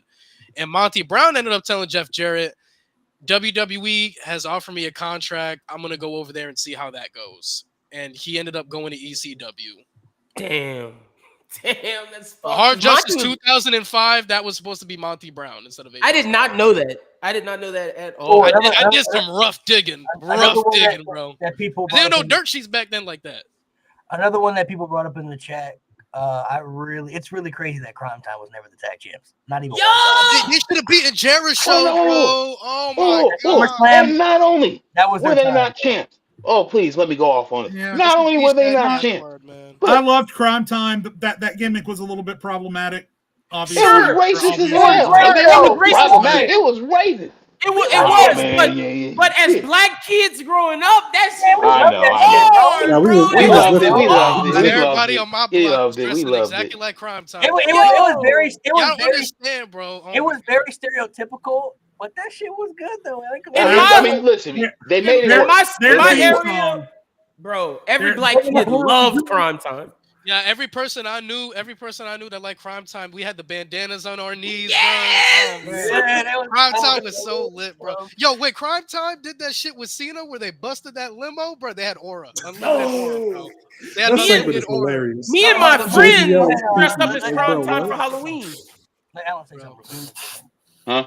Something about them Recipe Shad, bro. Recipe Shad. Oh yeah, what you were saying about Crime Time, Alan? Oh no, you guys had already made your point. I was just like at the time, like I've grown to like them as I've gone back and watching, like, oh, this is actually, if you kind of put yourself in their shoes. But when I first watched it, I'm like, really? Like, yo, really? You didn't get hit off that intro, bro? Not at first. Brooklyn. Not at first. It's over time I caught on. I was like, okay. And then I think Malik, we were in Dallas when what's the one that passed away? Shad Gasper. When Shad won the Hall of Fame. So we were actually in Texas for it. So shout out to rest in peace, Shad, man. But that was like it was very if you go so I don't know if you guys have ever gone back and watched those vignettes. But if you go back and watch those vignettes, it's insane, bro. Crazy stereotypical, like you see Mark Henry's vignette, bro. Insane, bro. Like Crime Time. Yeah, I was gonna say people like they call Mark Henry the they called Mark Henry a gorilla, bro. That shit blew my mind. I mean, okay, this is the same company that on a live pay-per-view, Vince McMahon said nigga. The thing about and then brought Booker into it. The thing about the Silverback, where I'm like, okay, it was good presentation, it was good promo packages. Why I gotta be Mark Henry though? Mm-hmm. Why you had Mark Jindrak doing nothing, bro? Why couldn't it be him? It could have been any of the big dudes to call the gorilla. Yeah, no, 100%. And speaking on the I don't think it was a terrible nickname, but when it comes to a black man, like I didn't pick it up at first, but then when you go back and look at it, you're kind of like, that's kind of wild. WWE has a history of. Oh, go ahead, Lynn. I'll cook him. No, I was just saying. I'm gonna let you go real quick, but I don't know if you saw because you brought up the Vince McMahon saying, "What up, my nigga?" And it made me think of Booker T saying, Hulk Hogan, we coming for you, nigga. Somebody did. That's Malik's favorite phrase. I forget who did it, but somebody this past week on WWE did the Booker T promo just without the nigga part, but they said, I forget which person it was, bro. They said I'm coming for you for the belt, and to a good point in the chat, I think it was Damon said it. Crime Time was the black version of Los Guerreros, so like Los Guerreros were doing. Okay, when you put it that way, I'll give you one better, because at least Los Guerreros were made up and they had great matches. They're the black version of Super Crazy, and who is the other one? Coming out on the lawnmowers. That's what I'm saying. Did they come out on the tractors or whatever? That was they came out on lawnmowers, Lynn. Yeah. They came out But on what's crazy though, like people bro. ain't really dissect Crime Time's motherfucking attire though. They had the jeans, and then they had the bandana on the knees. They were having to wear grills. They were having to wear Deweys, bro. They wrestled in Timberlands, bro. Jade is right. The people who came out in tractors had like stereotypical like I work outside clothes on, like legitimately, bro. That was crazy. Bro, around that time frame, they had 3 of the most stereotypical gimmicks in like the same time frame I've ever seen. They had Crime Time, right? Mm-hmm. 2 black dudes from the hood who rob people, trying to make it out the ghetto. You had the Mexicans who riding lawnmowers like they cut grass. And then Kung Fu Naki, an Asian guy. Oh my God, I forgot about that. Don't forget when JBL took his and I want to thank y'all. Mexicans over, yo. Don't forget. I want to thank y'all because y'all brought up a very interesting point. I think I understand now why I looked at that a certain way. Because when I was growing up, the black stereotypical characters and racist things that Vince were not fun. Yeah, you know, it was not funny. It was not funny to see Roddy Piper in half blackface. Oh my God. You know, I didn't going up against Bad News Brown. Crazy. I agree. All right, it was not, to me, it was not funny. The Kamala character, that was I agree. Why? Bro, So I think I might have been a never little liked ultra sensitive when Crime Time came out, because like at least with the Nation of Domination, it was a spoof off the Nation of Islam. Okay, I can get that. Nation of Islam. That's, my brothers. All right, cool. You know, Nation you put a little bit Domination of supremely underrated, by the way. Go ahead. Yeah, they are. They should be in the Hall of Fame as a faction. I didn't think about that, Alan, because I didn't grow up. I grew up watching Ruthless Aggression, so like I didn't see the Kamala shit until after, and that shit pissed me off, bro. I understand what you're saying now. Bro wasn't even African, bro. Like, come on. And then, and then, like you said, the black face of Roddy Piper, bro. Roddy Piper, WrestleMania 6. Kamala shit is wild. It was remember they had Samba Simba. Wait, who? Oh my Lord. It wasn't only the attires and the presentation. It was also the racist ass names. Like Godfather was Kama Mustafa. Yeah. Kama Mustafa. Shad was Shad and JTG. JTG. What the fuck? JTG actually stands for just two. Oh my goodness. What's his name? The IT James Factor brought this up in the chat. Don't forget the African Dream Akeem when they made dude dress up as an African. Oh my God, the Twin Towers. Yeah, that was a white I remember man, that. Man. I forgot about that. Akeem, the African Dream is crazy. I remember that. Bro, I gotta show my Nobody mom, was happier than what's his name? Big Boss Man slammed in. Let me ask y'all while Malik is looking this up. I know this isn't WWE. This is a guy who couldn't get to WWE. How do y'all feel about New Jack? I would have loved to see him in WWE. Yeah, I'd have loved to see New Jack in WWE, bro. That promo he cut in, what was it, Smoky Mountain Wrestling? You've seen it. You know what I'm talking about, right, Lynn? I know exactly what you're talking about. Yeah. And you know who's, ironically, and he's one of my favorite wrestling minds, Jim Cornette. Mm-hmm. He's like, just go out there and make white people mad. People mad, bro. I was like, shout out to my friend OJ Simpson. So the one less we had to deal with. So I posted a TikTok back in 2021 when New Jack died, just as a commemoration thing, and it wasn't until like a year later, for whatever reason, but his widow commented on the video, and then we exchanged a few messages on Instagram, and she said that like she said she wanted people to know that the problem with New Jack is that he was just too good at his job. And You can tell, bro. And he got carried away and he made some mistakes, right? We all know what the Grand Mass Transit incident, right? Yeah, Mass Transit. He got carried away and he made some mistakes, but New Jack loved what he did, and the problem is that he was just too good at his job sometimes. To your point, WWE is a system. If you ain't with that system, they ain't gonna let you. No, the problem with that too is that he was low key kind of crazy, bro. Like he was off script a lot.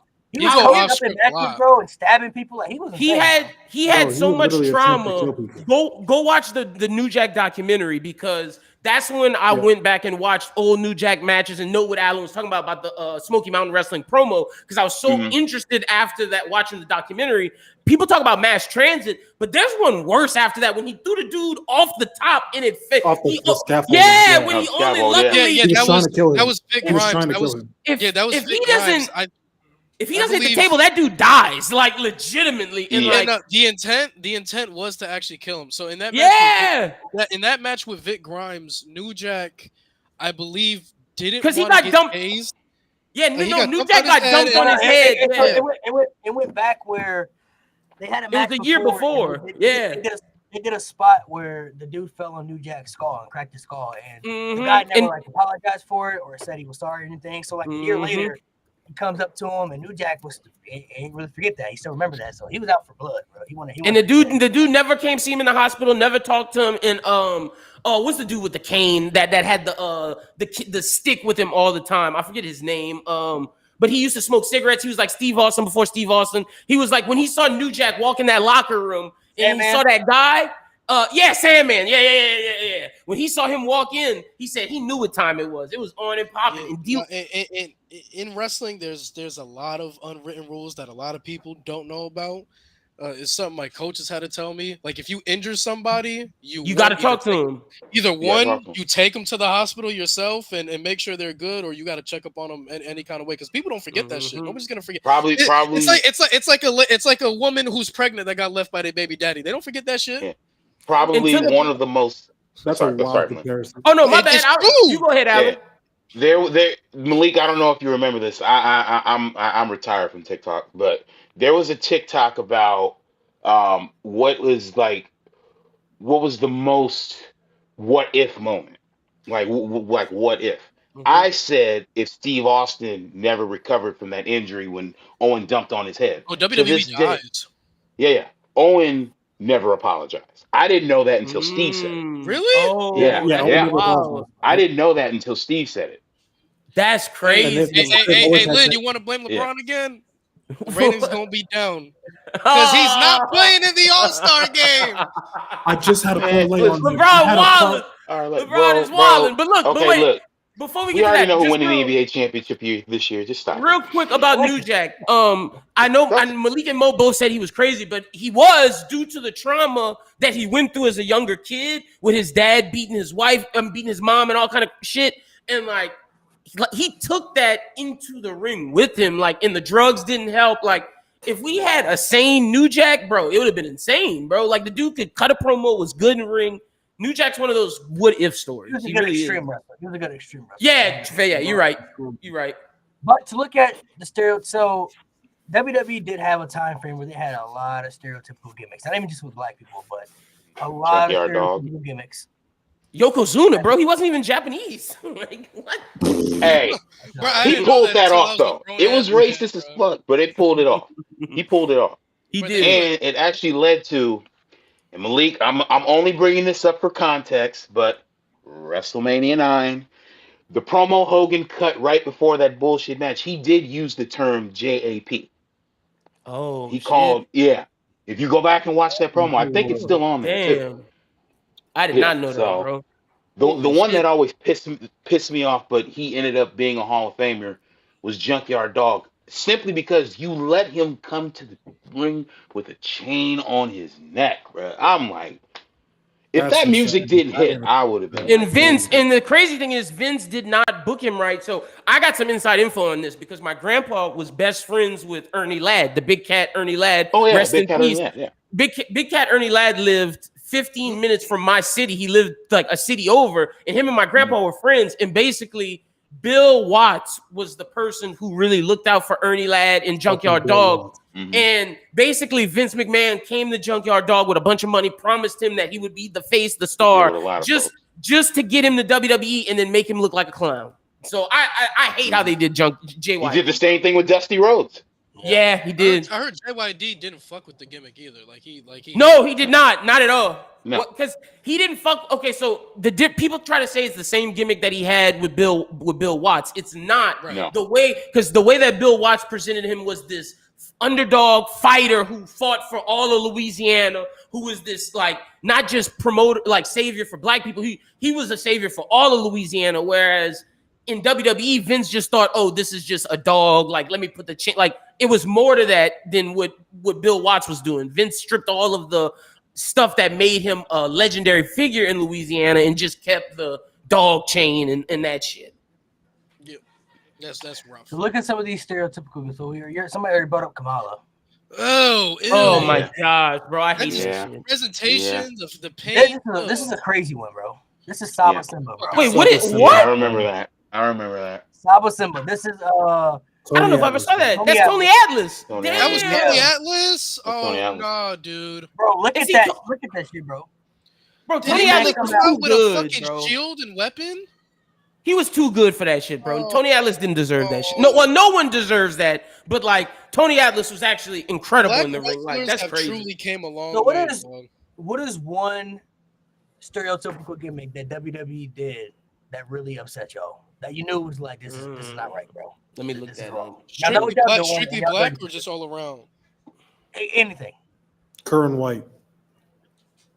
From his catchphrase. I'm not gonna say it. You can say it. What? No, I'll let you do that. No, Remind the people. no. Remind the people No. who it is. Because I honestly don't remember. I'm not gonna lie to you. You see, Yeah, I was about This to is ask you, not what is white. it? If it's not white, finish it. It rhymes. If it's Oh, not if white, what? is if not way, it ain't right. it ain't right. Oh shit. That's what he really said. I don't remember that. That's What? crazy. Yeah, I That didn't was remember Chavo that either. Guerrero doing it. Yeah, That was Chavo Chavo Guerrero. Guerrero. But you actually know that he pitched the idea of doing like the KKK stuff with that gimmick. Who? Wait, what? Like, he wanted to do it. Yeah, like, he wanted to like be full blown like hated In, bad in guy what in material what and- feud? Who? Just in general, he wanted to do KKK shit. Yeah, because they were turning him into this gimmick and he didn't want to do it. And he said if he was gonna do it, he wanted to be all in with it, like really hate What it. the Like, fuck? He Oh pitched hell, the no, idea. Chavo, you. I'm sorry. Chavo wildin', bro. That's crazy. What? I Oh wow. got mine. And I forgot about it until I Yeah, I got Googled it, mine but- too. But Virgil with the $1 Million Man basically as his slave, like that's Oh, like, yeah. he was Oh, the $1 yeah. Million Man's slave, bro. That shit was And- crazy. And if you go back to when he turned babyface, the reason he turned babyface storyline wise, I forget who DiBiase had just beat, but he was like, "Kiss my feet, kiss my Mhm. feet, He pick said my no. belt up." But instead of putting the belt in his hand, he knocked his ass out, and that's when we got the Virgil DiBiase feud for 2 seconds. Yeah, that Virgil shit. I was watching with my grandpa, like after because like I said, I was a Yeah. ruthless aggression kid, and me and him when I Right. showed him the WWE Network, he was like, "Let's go back watch some old shit." And when he showed me that, he was like, "Bro, that pissed me off." I was like, "I see why. That shit pisses me off now." That's crazy. It ain't that serious, but it was when they had Primo and Epico do the Shining Stars bullshit, like go to Puerto Rico, like it's the Shining Star on the map. Like I hated that shit because I'm Puerto Rican, and I'm like, bro, you Ooh. don't fucking act like that. It's So I know stupid. you hated JBL for what he did to about the border shit, bro. What? I hate. Well, man. in that incident with Eddie's mom, that was Eddie's That was, idea. yeah, and that was then- Eddie's idea, but and they had to then- really get him out of there though because he Yeah. was getting death threats from the But, cartel man, and you shit. gotta get I out did of not there. know that. Holy Yeah, shit. Yeah. I hated What the is, Shining Star shit because like that's not how we act. Damian Priest is Oh. like the physical embodiment of what we are. What's up, Malik? Mhm. What was your answer? Oh, come on. Easy. Bro, Easy. it's so bad, bro. Junkyard It's so Dog's a close bad. second. So bad. Kamala, I would have said Tatanka, except he's actually Native American. I actually met him, so I let that one slide. Oh, okay. I actually met him in Okay. 2022. Oh, So we it's talking fine. about- What about the Kamala thing that really upset you? Like when you first saw it, 'cause you were watching back in the days. Like when I first saw it, even though I was cool with the feud, I'm just like, first of all, you got this big black dude with a spear and a shield coming out with a white man or who has a hat on, who's like leading him like he's a freaking dog. And then you got Harvey Whippleman. It was very almost kind of it gave very much Master Slave vibes, in my opinion. In the paint, bro. I agree. The Like- paint is Yeah. so bad. Like, I don't like. I've Vince- never liked the paint. Vince didn't realize that when African tribes put that paint on, it symbolizes something. He just threw random white paint anywhere, and that shit just to make fun of them, bro. That's just crazy. The only Kamala feud that I will ever watch is with the Undertaker. That was a decent feud. Outside of that, I don't watch nothing else Kamala. I've never. I'm so glad they switched him to the Godfather and shit because I was not a fan of Papa Shango. Me neither. Me neither. That Because Ultimate Warrior. Oh my I'm God, from that Ultimate Louisiana, Warrior feud. and like word? Haitian culture's big in Louisiana with like Creole is. people and everything. And like, bro, Papa Shango was 100% just a mockery of Haitian culture.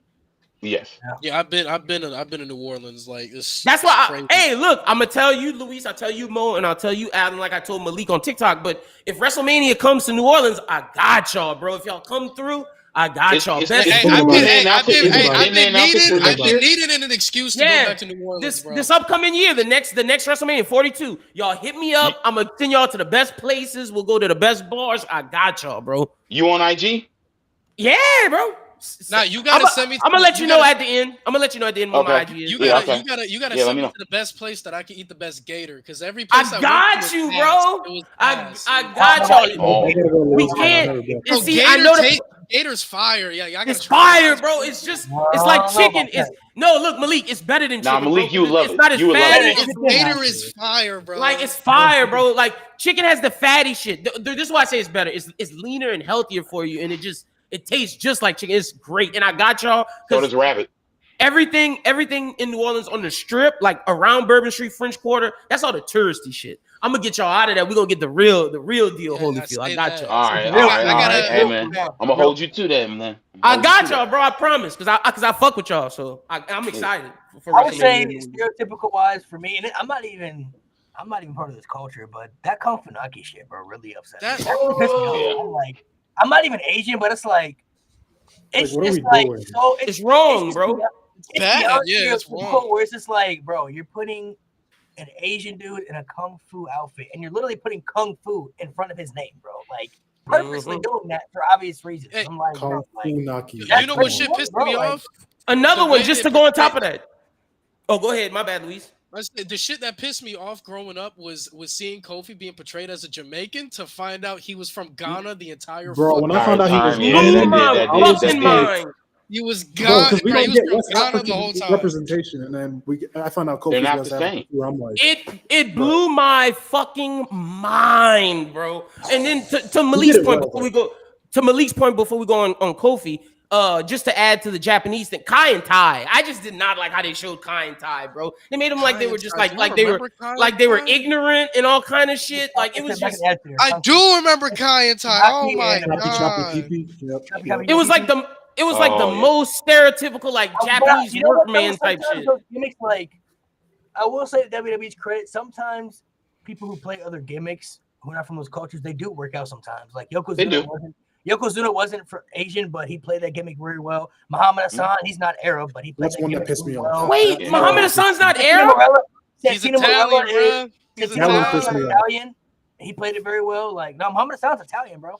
Y'all just Hey, blew my listen. fucking mind with that one. Hey, listen, Kai and Tai, listen, bro. Hey, the roof would have blew off the place if he beat Triple H. If Taka Michinoku beat Triple H on that Raw, bro, when Triple H had that True. open Some, challenge. like I said, some of the people who play, like, Mo, don't shake your head. When I found out Santino wasn't Italian, I was like, bro, what? Like, he's Italian, Wait. Santino. Okay, so you telling me Santino's not Italian and He's fucking Canadian, Muhammad Hassan is not Arab. Those two things are Lord mind-blowing. Tensai was sick work, bro. Nah, that was some sick Oh, shit. man. Oh yeah, that white guy. Yeah, isn't his name Albert? Yeah, Lord, my boy Lord Matt Tensai Bloom, was only bro. bad because we already knew he was H-er. Like, we already knew who he was. Like, we already knew who he was before. Like, he's not. But I get he was in Japan a long time, so he came back. I mean, I understand, but what, like, Nigga got a conversion on his way back. Like, what the fuck?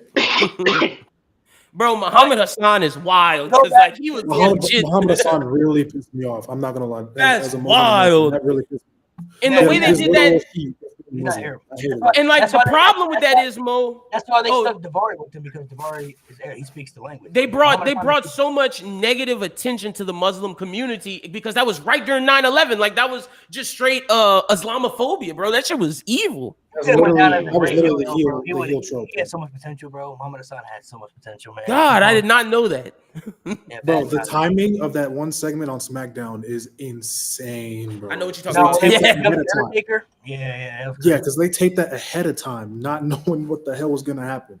But they still put it on TV. Like you taped it, you still put it on TV. Like, why Oh, did and you- look, somebody in the comments said this. I know this isn't the typical. We're talking about race stereotypes, but he's exactly right. This is disabled, handicapped stereotypes. What they did to Eugene, absurd, absurd. Sorry, I'm not a huge fan Listen, of I'm it. 50-50 on because I hate that, but when that motherfucker would come in and solo evolution, like you can't help but laugh.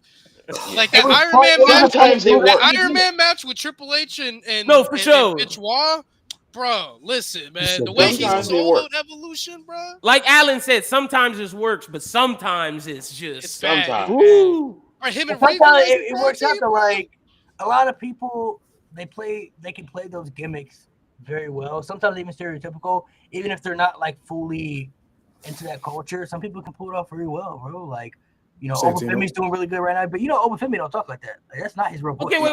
No, Is but he was born in Obafemi- Nigeria, though. He I was about to born say, in yeah. Nigeria. No, I thought he was he's Nigerian. actually African, but like that's not his real accent. His though. voice. He Got you. Well, then again, us Africans can code switch really easily. No, so- he can Yeah, switch for really sure. easy, but like You if can. you go watch his original promo when he What are you was talking? in NXT, Oh, he talks like American, right? he talks like us. Yeah. Yeah. He Bro, he has talks an like accent, You but- know that episode of he put SpongeBob the where he accent tried to on be very well, normal where it and he sounds was really- a oval. You know that episode of SpongeBob where he tried to be normal because they said he was like too chaotic, like the hi, how are ya? That's Obafemi in real life. That's real. Now, wait. That's Obafemi. Malik, does Omos have a accent in real life? Yes, he Nah, does. talks Yeah. like that. Omar talks like that. Okay. he talks like Omos that. really does. Okay, cool. Hey, Cool, hey! cool, In cool. honor of Black History Month, I would like to talk about the best peaks. And listen, bro, my man's Bobby Lashley, bro, has climbed up so high in the past 6 years, bro. The shitty booking he made it through with Vince, and when he finally became WWE champion, bro, he showed he's like that. We always knew he was like that because we all watch Impact, or the people that watch Impact, we knew he was like that. But for him to get that opportunity and to break through like that in WWE, like Lashley, bro, Lashley's him. Even before that, if you go back to the Ruthless era, I think everybody always saw potential in him. during So that would y'all time. say Like, Bobby is the best black wrestler in WWE history? Kofi. Booker T. Kofi? Oh, Booker T. I'm gonna take If we're talking about Booker WWE, if we're doing That WWE, was but to Luis's point, that was another one who had a major come up because like Harlem Heat was cool, but Yeah. like there was like a weird transitionary time where the WCW tag titles didn't. I mean, when they finally put him, and they did it right, tag titles, then he U.S. champion, and then I felt so bad for him because he won. He was the last WCW champion before they got sold. And then he comes to WWE, and you already knew what that was about to come. Ground zero. But if you honestly though, like I feel like he was one of the few people that just stood out to me. Like he debuted and he attacked Austin and everything. Like he felt like a star Yeah. when he came Yeah. to WWE. Like Mhm. that was somebody like, oh, he Yeah. gonna be okay. Like Booker T, RVD, like people who came from other promotions. I felt like those guys were gonna be okay. But And he The did it reason the I gotta best say from Booker- other promotions. the reason I gotta say Booker T is because I feel like his in-ring work is great, his character work is sensational, and not to mention he survived the Triple H feud, bro. Yes, he that was did. fucking- Should have Yeah. won, bro. Should have won. When he Ima- lost ima- at imagine- WrestleMania 19, bro, Mhm. that was supposed to be it for him, and he it honestly really didn't affect his career. He was still in good Yeah. spot, good feud. Yeah. He still won Mhm. championship, and then the King Booker stuff that helped. The propel King him Booker up shit is to crazy. further, bro. I want to yeah, I want to King- give this certain superstar his flowers because I feel like when we talk about black wrestlers, he's gonna get lost in the shuffle if we keep going on, bro. But my man Big E is in that combo. Okay, He is- before we get to Big E, can Mo explain why he got Kofi? I wanted to hear his I Kofi think reasons. I think it's purely between like let's say Booker T and Kofi Kingston. I think it's a longevity thing. And if Okay. we're talking just WWE, 'cause if we're talking Yeah. about all of wrestling, I think Booker T would go above him. But if we're talking about WWE, like Kofi's legit done everything. The peak was crazy. Kofi Mania, like Mhm. I don't think anybody expected that to happen. And what it meant for me, especially like the West African connection, like that was everything for me. That So let's I'll never dive forget into Kofi Mania real quick because that's probably like the biggest black moment that WWE's ever done. Hell yeah, that's the biggest moment for a black wrestler.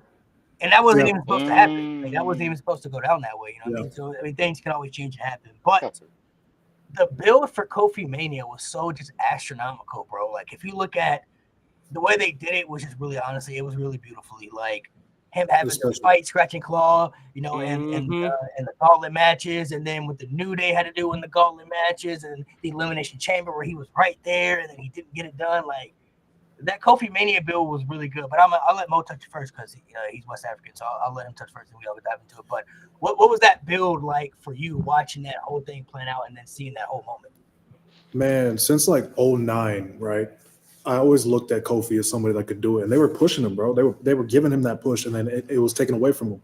But I always looked at Kofi, and even going into like 2018, 2019, I looked at Kofi as like he was going to go down as somebody that was one of the fumbles that never got the world title. I agree. And then I think a lot of people forget this moment, Money in the Bank 2018, when they put him in the Money in the Bank ladder match. He was the most over person in that situation. In that ladder match, and they thought they were going to do something with it, then they didn't. But then the gauntlet match happened, and then Elimination Chamber happened. To me, that's the best Elimination Chamber of all time. I'm just saying. And it was just at that point, it just felt inevitable. And then when they finally like made it official that he was going to face Bryan for the title, like it was amazing. And I want to give a shout out to Daniel Bryan for that too. Yeah. Without him, that wouldn't have been as special. Because he'd been in that role. He was in that role before. Now he was the bad guy. Like Daniel Bryan was Kofi Kingston back in 2014 around the Yes Movement and the popularity. Like he was the guy that people had chose, wanted to see succeed, get that moment. You know, he had everything against him where everybody was trying to hold him down and prevent him from reaching that pinnacle. Now he had the chance to help somebody else get that moment. You know, he had been in that spot before. So, bro, correct me if I'm wrong. Correct me if I'm wrong. Was that the title reign that Brock ended and everybody got mad about? Yes. Yeah. So for me, I remember that was a stipulation. He said, if I remember, Kofi knew that was going to happen. They basically said, "We'll throw the title on you, but this is what's going to happen when you win it." That's crazy. If I'm Kofi, I'm still taking the title. Same thing that happened to Ron Simmons. Yep. I remember the Mania. Oh, my bad. Go ahead, Mo. I was going to say, I've always felt like Brock should. So this is how I look at the ending of that reign. I've always thought Brock should have won, right? But not in that fashion. Okay. I think with Kofi Kingston, you had somebody that you could have had as another upper mid card guy after that. Like, let's say he loses the title to Brock and he keeps climbing back and he still tries to go after Brock. You have a main eventer right there that the fans were invested in, and they fumbled it terribly. What was so effed up about that whole situation is Kofi, number one, never went back after the championship. He never even rematch. He didn't care. For a storyline and character aspect, he didn't care to go back after the title. And number two, which is the worst part, they sacrificed Kofi's reign just to do Brock Lesnar versus Cain Velasquez. Horrible. Which was terrible and meant nothing. And Cain Velasquez was never seen again after that in WWE. Yep. Horrible, bro. Never had. Horrible. Kofi Mania. Crazy work. Kofi Mania for me, I've only seen my grandpa cry like 4 times in my life. That was one of them because it meant a lot. And I said this early, Alan, and you squinch, and I know why, because I said, is Kofi Mania the biggest thing for a black wrestler? It's probably Ron Simmons winning, because that's what my grandpa would also talk about, that being a big moment. But Kofi Mania for me, I just attested to this. The saying how black people have to work 10 times harder. 10 times is just harder, yeah. On the way for Kofi Mania, he had to work 10 times as hard as Daniel Bryan to get his. And that was just the essence of how I felt about Kofi Mania. I didn't cry for Kofi Mania, but he did have me get on my seat and jump up and down like a little girl. I said, Kofi did it. Kofi did it. Man, you do that every Monday Night Raw. What you mean? When I see my glorious King Gunther walk down the ramps, I'm locked in, bro. Oh, you want to know? Gunther. Your man Gunther about to get. Hey, Lou. Your man Gunther about to get super kicked out of that belt. You don't think I'm angry about that? I've been angry. But Lynn, you bring up a very good point, because there are moments, but then there are moments that can transcend. So I think I look at Ron Simmons, that opened the door. Because then we got The Rock, which, and this may be a hot Ron take. Killings after Ron Killings, Booker T. Let me be Booker T. I have a bit of a controversial take. nothing new for me. But it's always been hard for me to put The Rock in that black wrestler category just because of how much he embraces this Samoan culture. Like we ain't never heard. I mean, outside of his father being the late great Rocky Johnson, we've never really heard him embrace that side. It's always, I mean, well, he just did with WrestleMania. He didn't slap Cody because of something he said about his dad. He slapped Cody because something he said about the Usos, Samoan, yeah. the Samoan side. So I think that plays a factor though, just because of the Samoan heritage in the wrestling business. Though, yeah, that's fair. Do that, that's fair. I'm just saying, like his dad is black, but I mean, it really stops there with his dad. But I mean, it goes on with the Samoan lineage, bro. Like that family has so many layers to them in the wrestling business. You know what I mean? No, I understand. I do understand why there are certain people in the black community who may not want to attach The Rock to that because he doesn't really speak much about that in wrestling when they talk. When he's cutting. He's probably more exposed to the Samoan culture. Hey, Alan, though, I feel what you're saying, though, bro. I do. Heritage, you know? He's more exposed to the Samoan heritage, but I do think that's because strictly off of the business, of those people who are attached to it. You know what I mean? Like he grew up in Hawaii. His grandfather owned a promotion in Hawaii. You know what I mean? And the Polynesian culture runs deep in the wrestling industry. Peter Maivia. I agree with you, Malik. Everything you said, you're 100% right. But I do gotta acknowledge, I feel where Alan's coming from because, like, he don't claim that shit at all, bro. Like, he don't never like I'm like, damn, not once. And it blew my mind when I was watching wrestling and I told my mom, I was like, man, The Rock is great. Like, he's a great wrestler, blah, blah. She was like, did you know he's black? I was like, wait, what? And from that moment on, I was like 7 when she told me that. And from that moment on, I was like, oh shit, The Rock's black. Can I ask, way different, fuck my view, way different type of conversation. I would like to know, how did it feel watching you guys see a black champion drop it to another black champion? Like, how'd you guys feel when Big E cashed in on Bobby Lashley? Because that was the first time and the only time it's happened with a world title. That was when they announced that, because Big E kind of said it was gonna happen, but I was like, I don't know if they were. I believe him. I said, motherfucking chatting. They really gonna do it, but it was cool to see it pass from one black man to another black man, though. Like you can see, Big E to be on that list of black champions. Now, I wish they would have did his reign a lot better, but I was okay with it for that exact reason. He started strong. Like he beat Drew at Crown Jewel. Yeah. See, I was hyped. He beat Bobby in a really good steel cage match. Because I liked Big E because Big E was a personality. He was like a guy that was in the nerd culture. So he spoke to a kid like me. Big E plays video games. He watches manga. So I was hyped for him. But like Malik and Alan both said, the reign is what kind of made it like luster. But I was super excited when he got it because I was like, oh, this is the turn. When he won Money in the Bank, I was shocked. When he won Money in the Bank, I saw that coming. I ain't gonna lie. I thought it was Seth. I thought it was Seth that Money in the Bank match.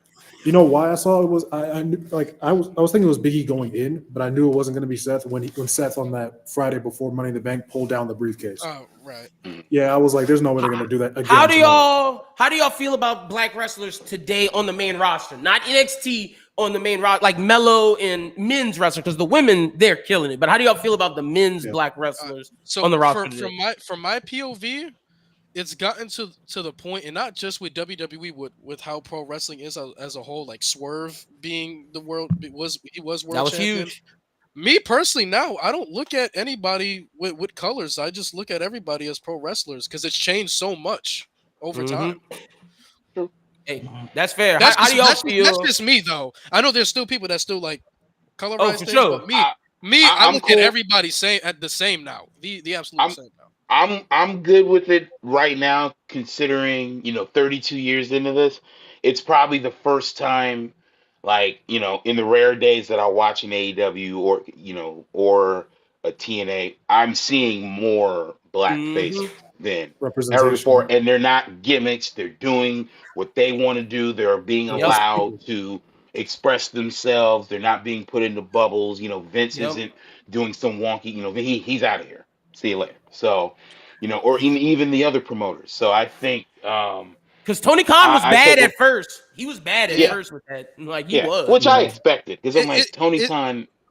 has never run a wrestling company before. How do He's you not feel- gonna run how it. do you It's cool to see representation done right, because the way how Obafemi That's has what I been meant. presented, like it's so awesome. Like you can Mhm. really believe that he's an actual warrior. Like the way he talks, the way he carries himself, like you believe that shit. How do you, but people, because I know people are gonna make the argument about Oh, it. trouble. You mentioned the Here we go. people of today, Oh, you know, about black wrestlers and stuff like that. About, you know, people think that Triple H is racist and that because there's no black Mhm. champions or black people lose or they're left off the PLEs and stuff like that. Which people in the society try to find so many ways to nitpick certain things and blow things Yep. out of proportion that aren't just I agree. really true, bro. Like, there's so much talent on the roster. Not everybody of certain colors are going to get certain pushes at certain times, but things eventually will happen. Like, I think Carmelo Hayes is going to be in a good spot. He's not winning Yep. much right now, but that doesn't mean that he's buried or destroyed or he's not going to have a bright future. No, same with Obafemi we talked about. I think Obafemi's got such a bright future. Like, there's so many people that are going to be on the upcoming for the future. You know what I mean? So it's really all just about patience and key. And just because somebody's not on a PLE or there's no black person on a PLE for one particular PLE doesn't mean that somebody's racist or somebody's holding somebody back, bro. Like, we live in this weird society today where everybody likes to blow things out of proportion. It's crazy. Well, I agree with you saying, Malik. I think for WWE at least, the future will be very black. I think right now, what Triple H has, he doesn't necessarily have as many main event male talents. We see with the women what he's doing. I think if anybody wants to question Triple H's raceness, and you're going to say AEW's better, wait, let's talk about this, because I was pissed at AEW's handling of black wrestlers up until halfway through Swerve's title reign. Not even the beginning of it. I think halfway through. Once we got halfway through, and then we saw Tony Khan saw that was successful, he started to be like, okay, let me push black wrestlers now. All before, the way he booked black wrestlers before that was horrible, bro. It was worse than Powerhouse Hobbs, The whole, bro, was the whole bad. Big Swole thing. Y'all remember that? Ricky The whole Big Starks Swole was thing? bad. Yep. Big Swole. Yep, Ricky What I Starks, would say- Powerhouse Hobbs, Keith Lee. You could go down the list of black wrestlers that Tony Khan had that he fumbled. Lee Moriarty. What I would say to Malik's point is I agree to you to some point, but there's two factors I bring into it. Historical significance when it comes to black wrestlers, just because we dived a lot into like a lot of the old gimmicks and the sketchy racist stuff, but also it's a situation by situation basis. And where I think the line gets drawn is it a bad booking decision or do we feel like it was racially motivated? So that's kind of where, when I was on TikTok, I can't count how many times, there were black guys with wrestling belts and then they would play the Brock Lesnar theme and they would just throw their belt like, and it was a representation of something. So I would argue, I'll go halfway with you on Malik thing. I try to look at it as a situation by situation basis. And I would say more today, the situation is more booking and timing rather than race, just because we're in a new era now where we're in a social media era now where you will get called out. Like you will get called to the carpet. It wasn't like in my day where we didn't have that stuff. Like you will get called to the carpet. There will be conversations. People will talk about you and about your bad decision, or if they think you're racist on platforms like this, on YouTube, on TikTok, whatever. So I think more so right now it's a situation basis, and it should be treated as such rather than just automatically diving into. Hey, that's fair. And I see about- somebody in the comments saying Jay Lethal. The way that Tony Jay Khan Lethal, handled Jay AEW Lethal was hurts. bad, Oh, bro. Jay Oh Lethal my was goodness. coming off of being the greatest Ring of Honor superstar of all time in my opinion. Facts. And Facts. And He the was way up there. He was the up way there. he was debuted, he put over Sammy Guevara in a TNT title match. And I don't want to hear That Keith promo Lee he did with stays Ric Flair. injured because Keith Lee was healthy for like a year and a half, and Tony Khan didn't do shit with him. Like, He didn't book. I'm not agreeing with you, Trajan, about Keith Lee was booked good but just got injured. No, he was not. Like that tag team title reign and everything they did, and then the Acclaimed. Oh my gosh, bro. The Acclaimed had one of the best popularity peaks that company's ever seen, bro. And just And then let they it fall. ruined it. Then they ruined it. Private Party, another one of the best popularity peaks, and then guess And what? ruined it, bro. Fumble. What about so to touch on the Black History stuff too? We got to talk about Sasha and Bianca. First Legendary. two, Yep. first two black Man. women to main event WrestleMania. which was a great thing to see. First black people to main event WrestleMania, period. Yeah. Well, outside of The Rock. Outside of The Rock, yeah, but 2 black women, though. I mean, it was pretty big to see that. I hate Brock so much, bro. Just to look back on that time frame too, because number one, there aren't too many women that main event WrestleMania as a whole total. Even still now, that's still the last women's WrestleMania main event that we've had as this day as we're speaking right now. But to see Bianca main event her first WrestleMania ever against Sasha Banks, who was an established star, and for it to be 2 black women in the main event, it's pretty historic to watch because there are certain things you see in wrestling that you never thought you would see. That's one that I definitely never thought I'd see. Like, I never thought I'd see 2 black women in the main event of WrestleMania. Maybe A banger match at that. but 2 And the in same Vince's match? era, too. And this era too, yeah. I mean, times have changed, times are different. What did that match? What if that match meant anything to y'all? What did it mean to y'all just to see that happen? Because that match was a banger. I watched that match, and I didn't even care about the finish. I was just like, this is so historic. You know, watching the women's division evolve over the last, 25 to 30 years. You know, growing up, there were maybe 2 or 3 women's wrestlers when I started, and they were all white. Well, actually, one was Japanese, excuse me. So I took a lot of pride in it. And because you know how I look at matches, Malik. We've talked about this. I'm very satirical about it, but it was probably one of the first matches that I was like, I'm so happy I don't even care about the finish. I'm just happy we got to this point. I agree with that wholehearted, Alan, because for me it was just like anytime we saw black women's wrestlers, they were stereotyped. I would say worse than black men. Like we know how we know the stigma that black women face in the real world and what they face in the wrestling ring. And to see, and that's why I put Bianca over Charlotte, because to see how Bianca represented herself, and same thing with Sasha. The way that those 2 women carried themselves, it was not only inspirational for black women, but black men and just people in general. Those 2 ladies did something that I don't know if we'll ever see again. Hopefully we do, but they did something special that night. And I don't know if they realize, I'm sure they do, but I don't know if they realize the impact that had on so many people growing up. They're going to be like, that match made me want to decide to be a wrestler. I could totally see that happen. The thing is, right, when that match was happening, as they were making their entrances, what hit me first was the fact that they were the main event. I didn't realize it at first. I'm like, oh, wait, this is the last match on the night. Okay. But then I saw Bianca crying. And then that's when it really hit me like, wait, this is fucking history, bro. I was hold the phone. That was like, I felt like Betty right in that moment. I was like, I don't even care what the fuck this match is. Like, this is special, bro. From an outsider looking in, it was. I love that match for a multitude of reasons. One, you had an upstart like Bianca really breaking through, and we were coming in a time frame where shit like that wasn't really happening. So that was cool to see. 2, it was cool to see women main eventing another Mania, because up to that point it was only Becky, Ronda, and Charlotte. And also the time that they main evented in, like Vince gave them that trust.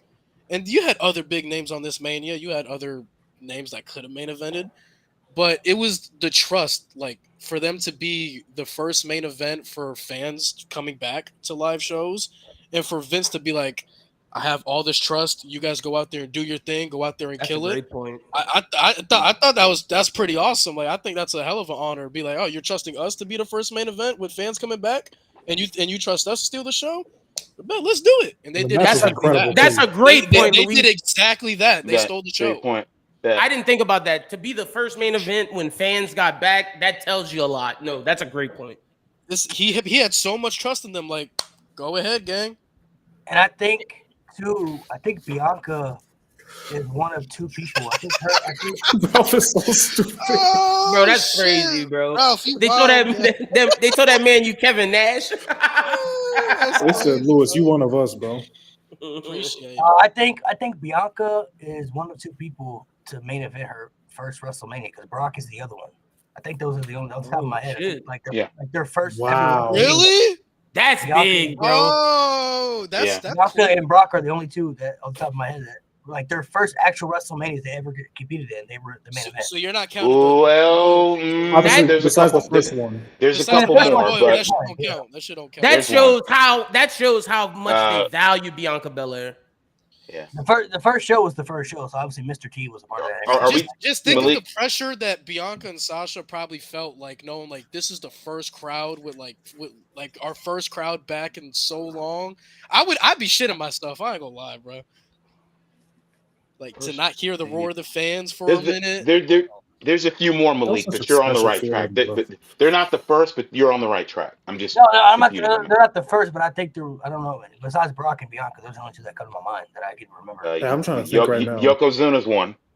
That was his first. Yeah, that was his first one. Hogan technically by proxy because it was WrestleMania 1. I mean, yeah, Yeah. WrestleMania We He ain't had giving like Hogan what? that He had what? Like pass. 5 out of the first 6. He had You like think what? he 5 got out of the the passes first 6? already, Lynn? that Bam Bam's first? Facts. Was that? No. Yeah, it was. No. No, it wasn't. It wasn't. Oh, so Hogan's Bam first was in 2 or no 1 or Yeah, he was. Yeah. He was in a Mania before. He was in a Mania before that. I think it might have been 2. okay. 2 or 4, but I'm pretty sure that wasn't it. So if I'm wrong, then it is. It's been a But while since I've rewatched all of these. I'm almost certain it wasn't. Yeah, but I'm we not- ain't giving Hulk Hogan the credit for that. Yoko, Brock, and Bianca. That's special. That's Especially a special not this class one. of people. Especially not this Yeah, month. That's an insane class. Oh, and Ric Flair too. Naomi. His first Naomi, WrestleMania. Well, actually, no. Naomi- Technically, no. He wasn't the main event. Never Hey, mind. Dante, Naomi's somebody Never that mind. hasn't I don't broke count 2 through- main that events. hasn't broke through yet. When they give her that opportunity to fully break through, she gonna kill it too. Yeah, that Oh, yeah. 2017 reign is like when her lead up to that. I was like, Bro, yo, I don't know if her knockouts title reign from beginning to like so good. See, I'm gonna say a hot take and be devil's advocate. I think Naomi is an upper mid Carter, and that's where she fits in this. Like, I don't know if she's a main event person in everything that we got going on. I'm afraid that's fact. She can go back and I don't forth. know. Like, I don't like we know if I got see- Jade, we got Bianca, we got She's all the like people. the Miz. She's I like don't- the Miz. She can And fluctuate. this is She can what I fluctuate. mean about inflated rosters. When you Yes. have so many people, you get people left off. This is, and Malik can speak to this. This is why I absolutely did not rock with Roman when he was champion, because I'm just like, how many guys do you have on this roster? How long are we gonna let this go? And now there's you're in the seeing it women's in the women's division. division too. Yeah, the women's division is so good now, He said man. how- Like, he said how many people I we don't- got here? there's so many people that need opportunities that I don't know if I could see if I personally want Naomi in there. Like, there's people that I need to see in there, and Naomi's like, it's I feel okay, like- cool. Yeah. No, but I feel like I don't know if WWE. I don't want to say values, but I don't know if they see her in that same limelight as TNA did. Like when she was in TNA, she clearly They proved built a that she division could around be- her. Yeah. that she could be a top main event star. Yeah, she was the main event person. To me, if she's ever world champion, she'd be like a Aleister Black and Andrade. Like she'd be champion when there's a real big money feud going on that doesn't need a championship. That's how Gargano and Ciampa was before Ciampa. And I don't know if with good the point. glow gimmick, I don't know if that's really gonna propel her to the main event scene either. I feel don't like know she either. would- Yeah, I feel like she And would do Luis? like a heel turn or something drastically changed about her gimmick that would set her higher up. I think a She- heel turn really I'm could gonna bring do this it. later. I think a she heel needs turn to be the person that did that to Jade. She needs to Hell be yeah. the person. Hell like, yeah. If It I looked thought like she they're was gonna building go it. the Hold on. bloodline It looked levels like you're again. building it up because when she was talking to Bianca, immediately she was like, "Up, see, they did it." told They did you. it. Like And I she already told you. tweeted right after. Yeah, And she Nick like- Aldis was like, "Nah, we don't know completely yet. Mhm. They're just suspects." And she's like, "Oh, To Malik's point, if she's staying with the glow, then I think she's an upper mid Carter. If she changes, well then then we could get I cooking think and see that what's heel up. turn could do it. Not saying it. She gonna be super, but I think a heel turn could to get her to that lower main event level. I ain't I feel mad like at it. if she turned heel, that could open up so many different layers to her character Possibilities, that we yeah. haven't seen in almost like 10 years with Mhm. her. And Yeah. really could benefit her because the glow gimmick, I just don't see WWE pushing that gimmick as like a main event marquee talent on the roster in the women's division. I just feel like where she's at right now with the glow gimmick is where she's going to remain. So, and then to go back to Jade Cargill, Jade Cargill has to look. She just needs the talent. Like she needs to really, I feel like, show that she can carry matches and carry stories. And I think Sid. that's what WWE is hoping for. That's true. That's true. Sid is true. I think Yeah. that's what WWE is hoping for out of her because she has the look. She has everything that screams a superstar. Like honestly, in WWE, she could be a megastar in WWE. Jade, to me, I think what is going to really propel her is if she can produce great matches and if she can carry good stories based off where they want her to go. Like Bianca is teaming up with her right now because I think they want Bianca to help her as much as she can help. And when the time comes for them to split, they want Jade to be able to stand on her own 2 feet. To stand next to Bianca and do that match. Yeah. She can find Stanley on her own to be somebody that can be a main event talent for the women's division for years to come. You know what I mean? But I don't know if she's there yet or if she can get there, but I hope she can because the future's looking really bright with Rhea Ripley leading right now. We got Tiffany Stratton on the come up, not to mention the people from NXT that are going to be coming up as well, like Roxanne Perez and many others are going to be on the come up. But Jade Cargill can really be a part of that fold as well. She has years of layers to her career. Like the sky is really the limit for her career. But I feel like what's really going to determine whether she's going to succeed or not is really just based off of her in-ring ability and her storytelling. If she can check off those 2 boxes, I think they're definitely going to strike, bro. Jade has everything and you are absolutely everything you said. I agree with 2,000%. I think, and when I said it, I think the chat might have thought I meant right now. No, I'm talking like I think Naomi's at her ceiling. I think Jade's ceiling is through the roof, bro. Jade is a part of, to me, when you think of the 4 women that could be the next 4, it's Rhea, it's Bianca, it's Jade, and then that last one, it depends on what you like, whether it's Io, whether it's Julia, Roxanne, Stephanie Vaquer, Jordan Grace. I think those names all can fit in that last spot, but the first 3 women's wrestling are better than the men right now, boy. At least on NXT, 100%. 100% on NXT. Way better than the men. Like it's not even close. That's another one. Jada Parker, Last Legend. I really like Last Legend. I love Jada Parker. I want Jada to get a new finisher. That's all I need, baby. Please get a new finisher. Jada got the aura, bro. The promo she got and the everything. mic. Boy, when she told Lola Vice, "Bitch, I ain't leaving this damn ring." Oh man, did she say the N-word on NXT? I just need to ask other people. Did Jada Parker say the N-word on NXT? Yeah, it sounded like it. It sounded like it. What were we gonna say, Mo? You know how we were talking about the people that main event the first Manias? Yeah. So someone said in the chat, Sid, and it just reminded me, Sid is the only person to have 2 Mania matches, and both of them are the main event. Oh shit! Like all his Mania matches are the main event with Hogan, right? With Hogan, yeah. Damn. And that was his first Mania. That's right. He's only had 2 Mania matches. Huh? Was that? Huh? Those are the only 2 matches he had at WrestleMania. Well, it's probably his first. Wait. Oh. That was 8. He wasn't at 9. He wasn't at 10. 11. He was with Shawn Michaels, but he wasn't in the match. Yep. 12. Was he in 12? Was he in 12? No. I don't think he was in 12.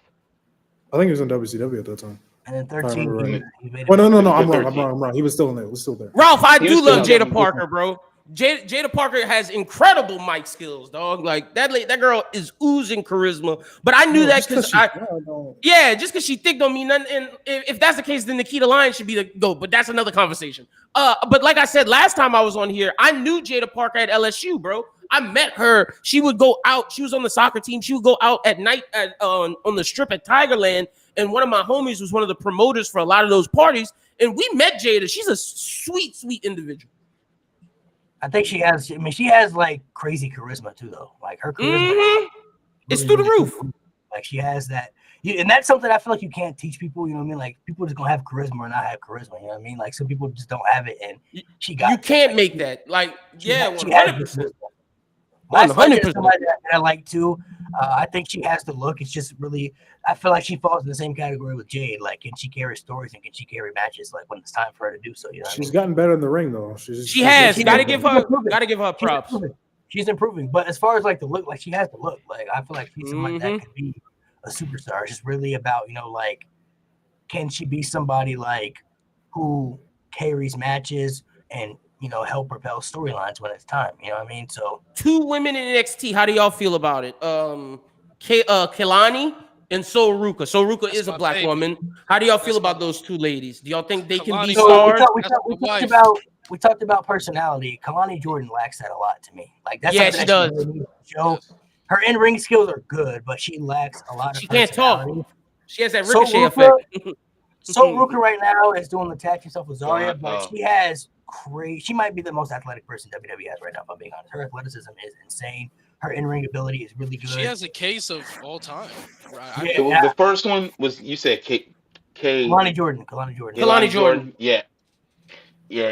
And I'm gonna hurt myself saying this, but you know what I think of when I watch her? It's like, but you have no charisma, but you're good in the ring. Bret Hart. Yeah, because Kaylani's great. And in it the hurts ring. me to It's say just- that. She talks, man. It It's breaks just my heart to say that. It's like she's talking to a wall. I don't get it. Like it's like you could tell Yeah, she's yeah. trying her hardest, bro. I will say though, as a trying. heel, seeing her as a heel, if she feels much. Is it natural? Is it more natural? I feel like it's a lot more flair that we're looking for. But if we're going naturally, she's just a natural white meat baby face to me. Mhm. Yeah, She just don't got the.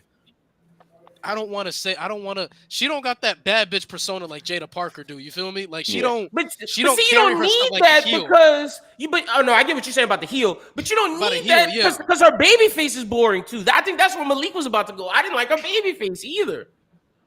But we also at a point where we just got. But if she is gonna be a heel though, she got to bring some attitude. You know what I mean? Yeah. Like I feel like she Mhm. does. She's lacking Too that. long established. She's really lacking that. For sure. I'm not saying she can never get there, but based off what I've been seeing, it's like she has really good in-ring potential, but she really lacks that personality. man. And she's in a division with a lot of greatness, bro. There's greatness everywhere in that division. Yeah, I feel like she can. go Roster on stacked, man. The roster stacked. No, that NXT roster's on steroids. I mean, it's crazy. Like, I feel like eventually she can get there, but just based off as of right now, I do feel like she does lack personality, which is going to hold her back, Mhm. a lot based off where other people can go. You know what I mean? Yep. So I don't know what happens when she goes to the main roster. I do think, she should spend a little bit of time in NXT until she really is ready to come up. So Ruka is somebody that I feel like has unlimited potential. I feel like if they want to branch her out on her own, let her see what she can do. Let her sink or swim because her in-ring ability is off the charts. So if she can prove that she got the personality to really be that baby face, the potential. So Ruka's incredible. And Snoopy, she is black. Her dad is black. Yeah, she's that black. It's crazy because they posted the the Black History Month with like all the black superstars. People were like so. And she had to put on her IG like, yeah, my dad's black. I just ain't get shit from it. And But Soul he's has black. personality My because daughter looking like if that. you follow her on TikTok, she has it, man. She can talk. She keeps people entertained, and like Malik said, they just got to give her a chance. They just got to give her a chance. Hopefully they will. I mean, I'm hoping they'll give her a chance. I mean, I don't know if they're going to, but I think it really just depends. It really just depends, honestly, whether or not they just believe in certain, because they have so many talent they have right now. You already got Julia, you got Stephanie Van Kier, you got Jordan Grace now a part of that mix. Not to mention upcomers like Jada Parker, who's still in that mix as well. And plus, they bring people back down, to NXT from like Bailey, and they brought back Michin, so they'll bring Jade back. in that mix. Yeah. They'll bring people back from time to time too. So I mean, it really just depends, like the criteria of who they want to bring back, though. But I do feel like the women's division is in a very good position right now, especially for WWE. I think NXT got the best women's division on lock for sure. Like, And all the AEW wrestling, bro. Yeah. AEW's close, but NXT's women's division is great based off presentation, based off of just the talent alone. It's really, really special, man. It's insane how good that NXT thing is. Like the fact that women are like, no, I want to be in the NXT division because it's so great. Like it's incredible. These women they're killing it down there, man. Mm-hmm. Oh, they're so good they had to add another show. Like I don't think Evolve is for the men. Like let's call a spade a spade. The men in NXT are having trouble. I think Evolve is mainly so we can get all these great women a chance to be on TV. Of course, the men too, but there's just so much more women talent. I get what you're saying. All right, fellas. So we're gonna go ahead and sign off, man. Appreciate you guys for coming through. Lynn, Alan, appreciate you guys for pulling up to the podcast, man. Make sure you guys subscribe to the channel to be part of more episodes, man. And we'll have some more things coming for you guys in the future. Some more interviews coming, and then we'll also have some more things that we can't talk about yet that we're planning. So As always, to end it off, it's Black History Month, so we got to end it off right, man. If you're not an Homo sapien, then what you doing in life? Oh my Let's god. go. Oh You're not my living life to god. the fullest, bro. Wait, In can Black I do History it- Month, can I- people can I respect do the it? greatest of all time. Oh Can I my do it for god, bro. Nate, we miss you. Let me do it for Nate. Let me do it I'm for pulling Nate. up. Man, y'all, man.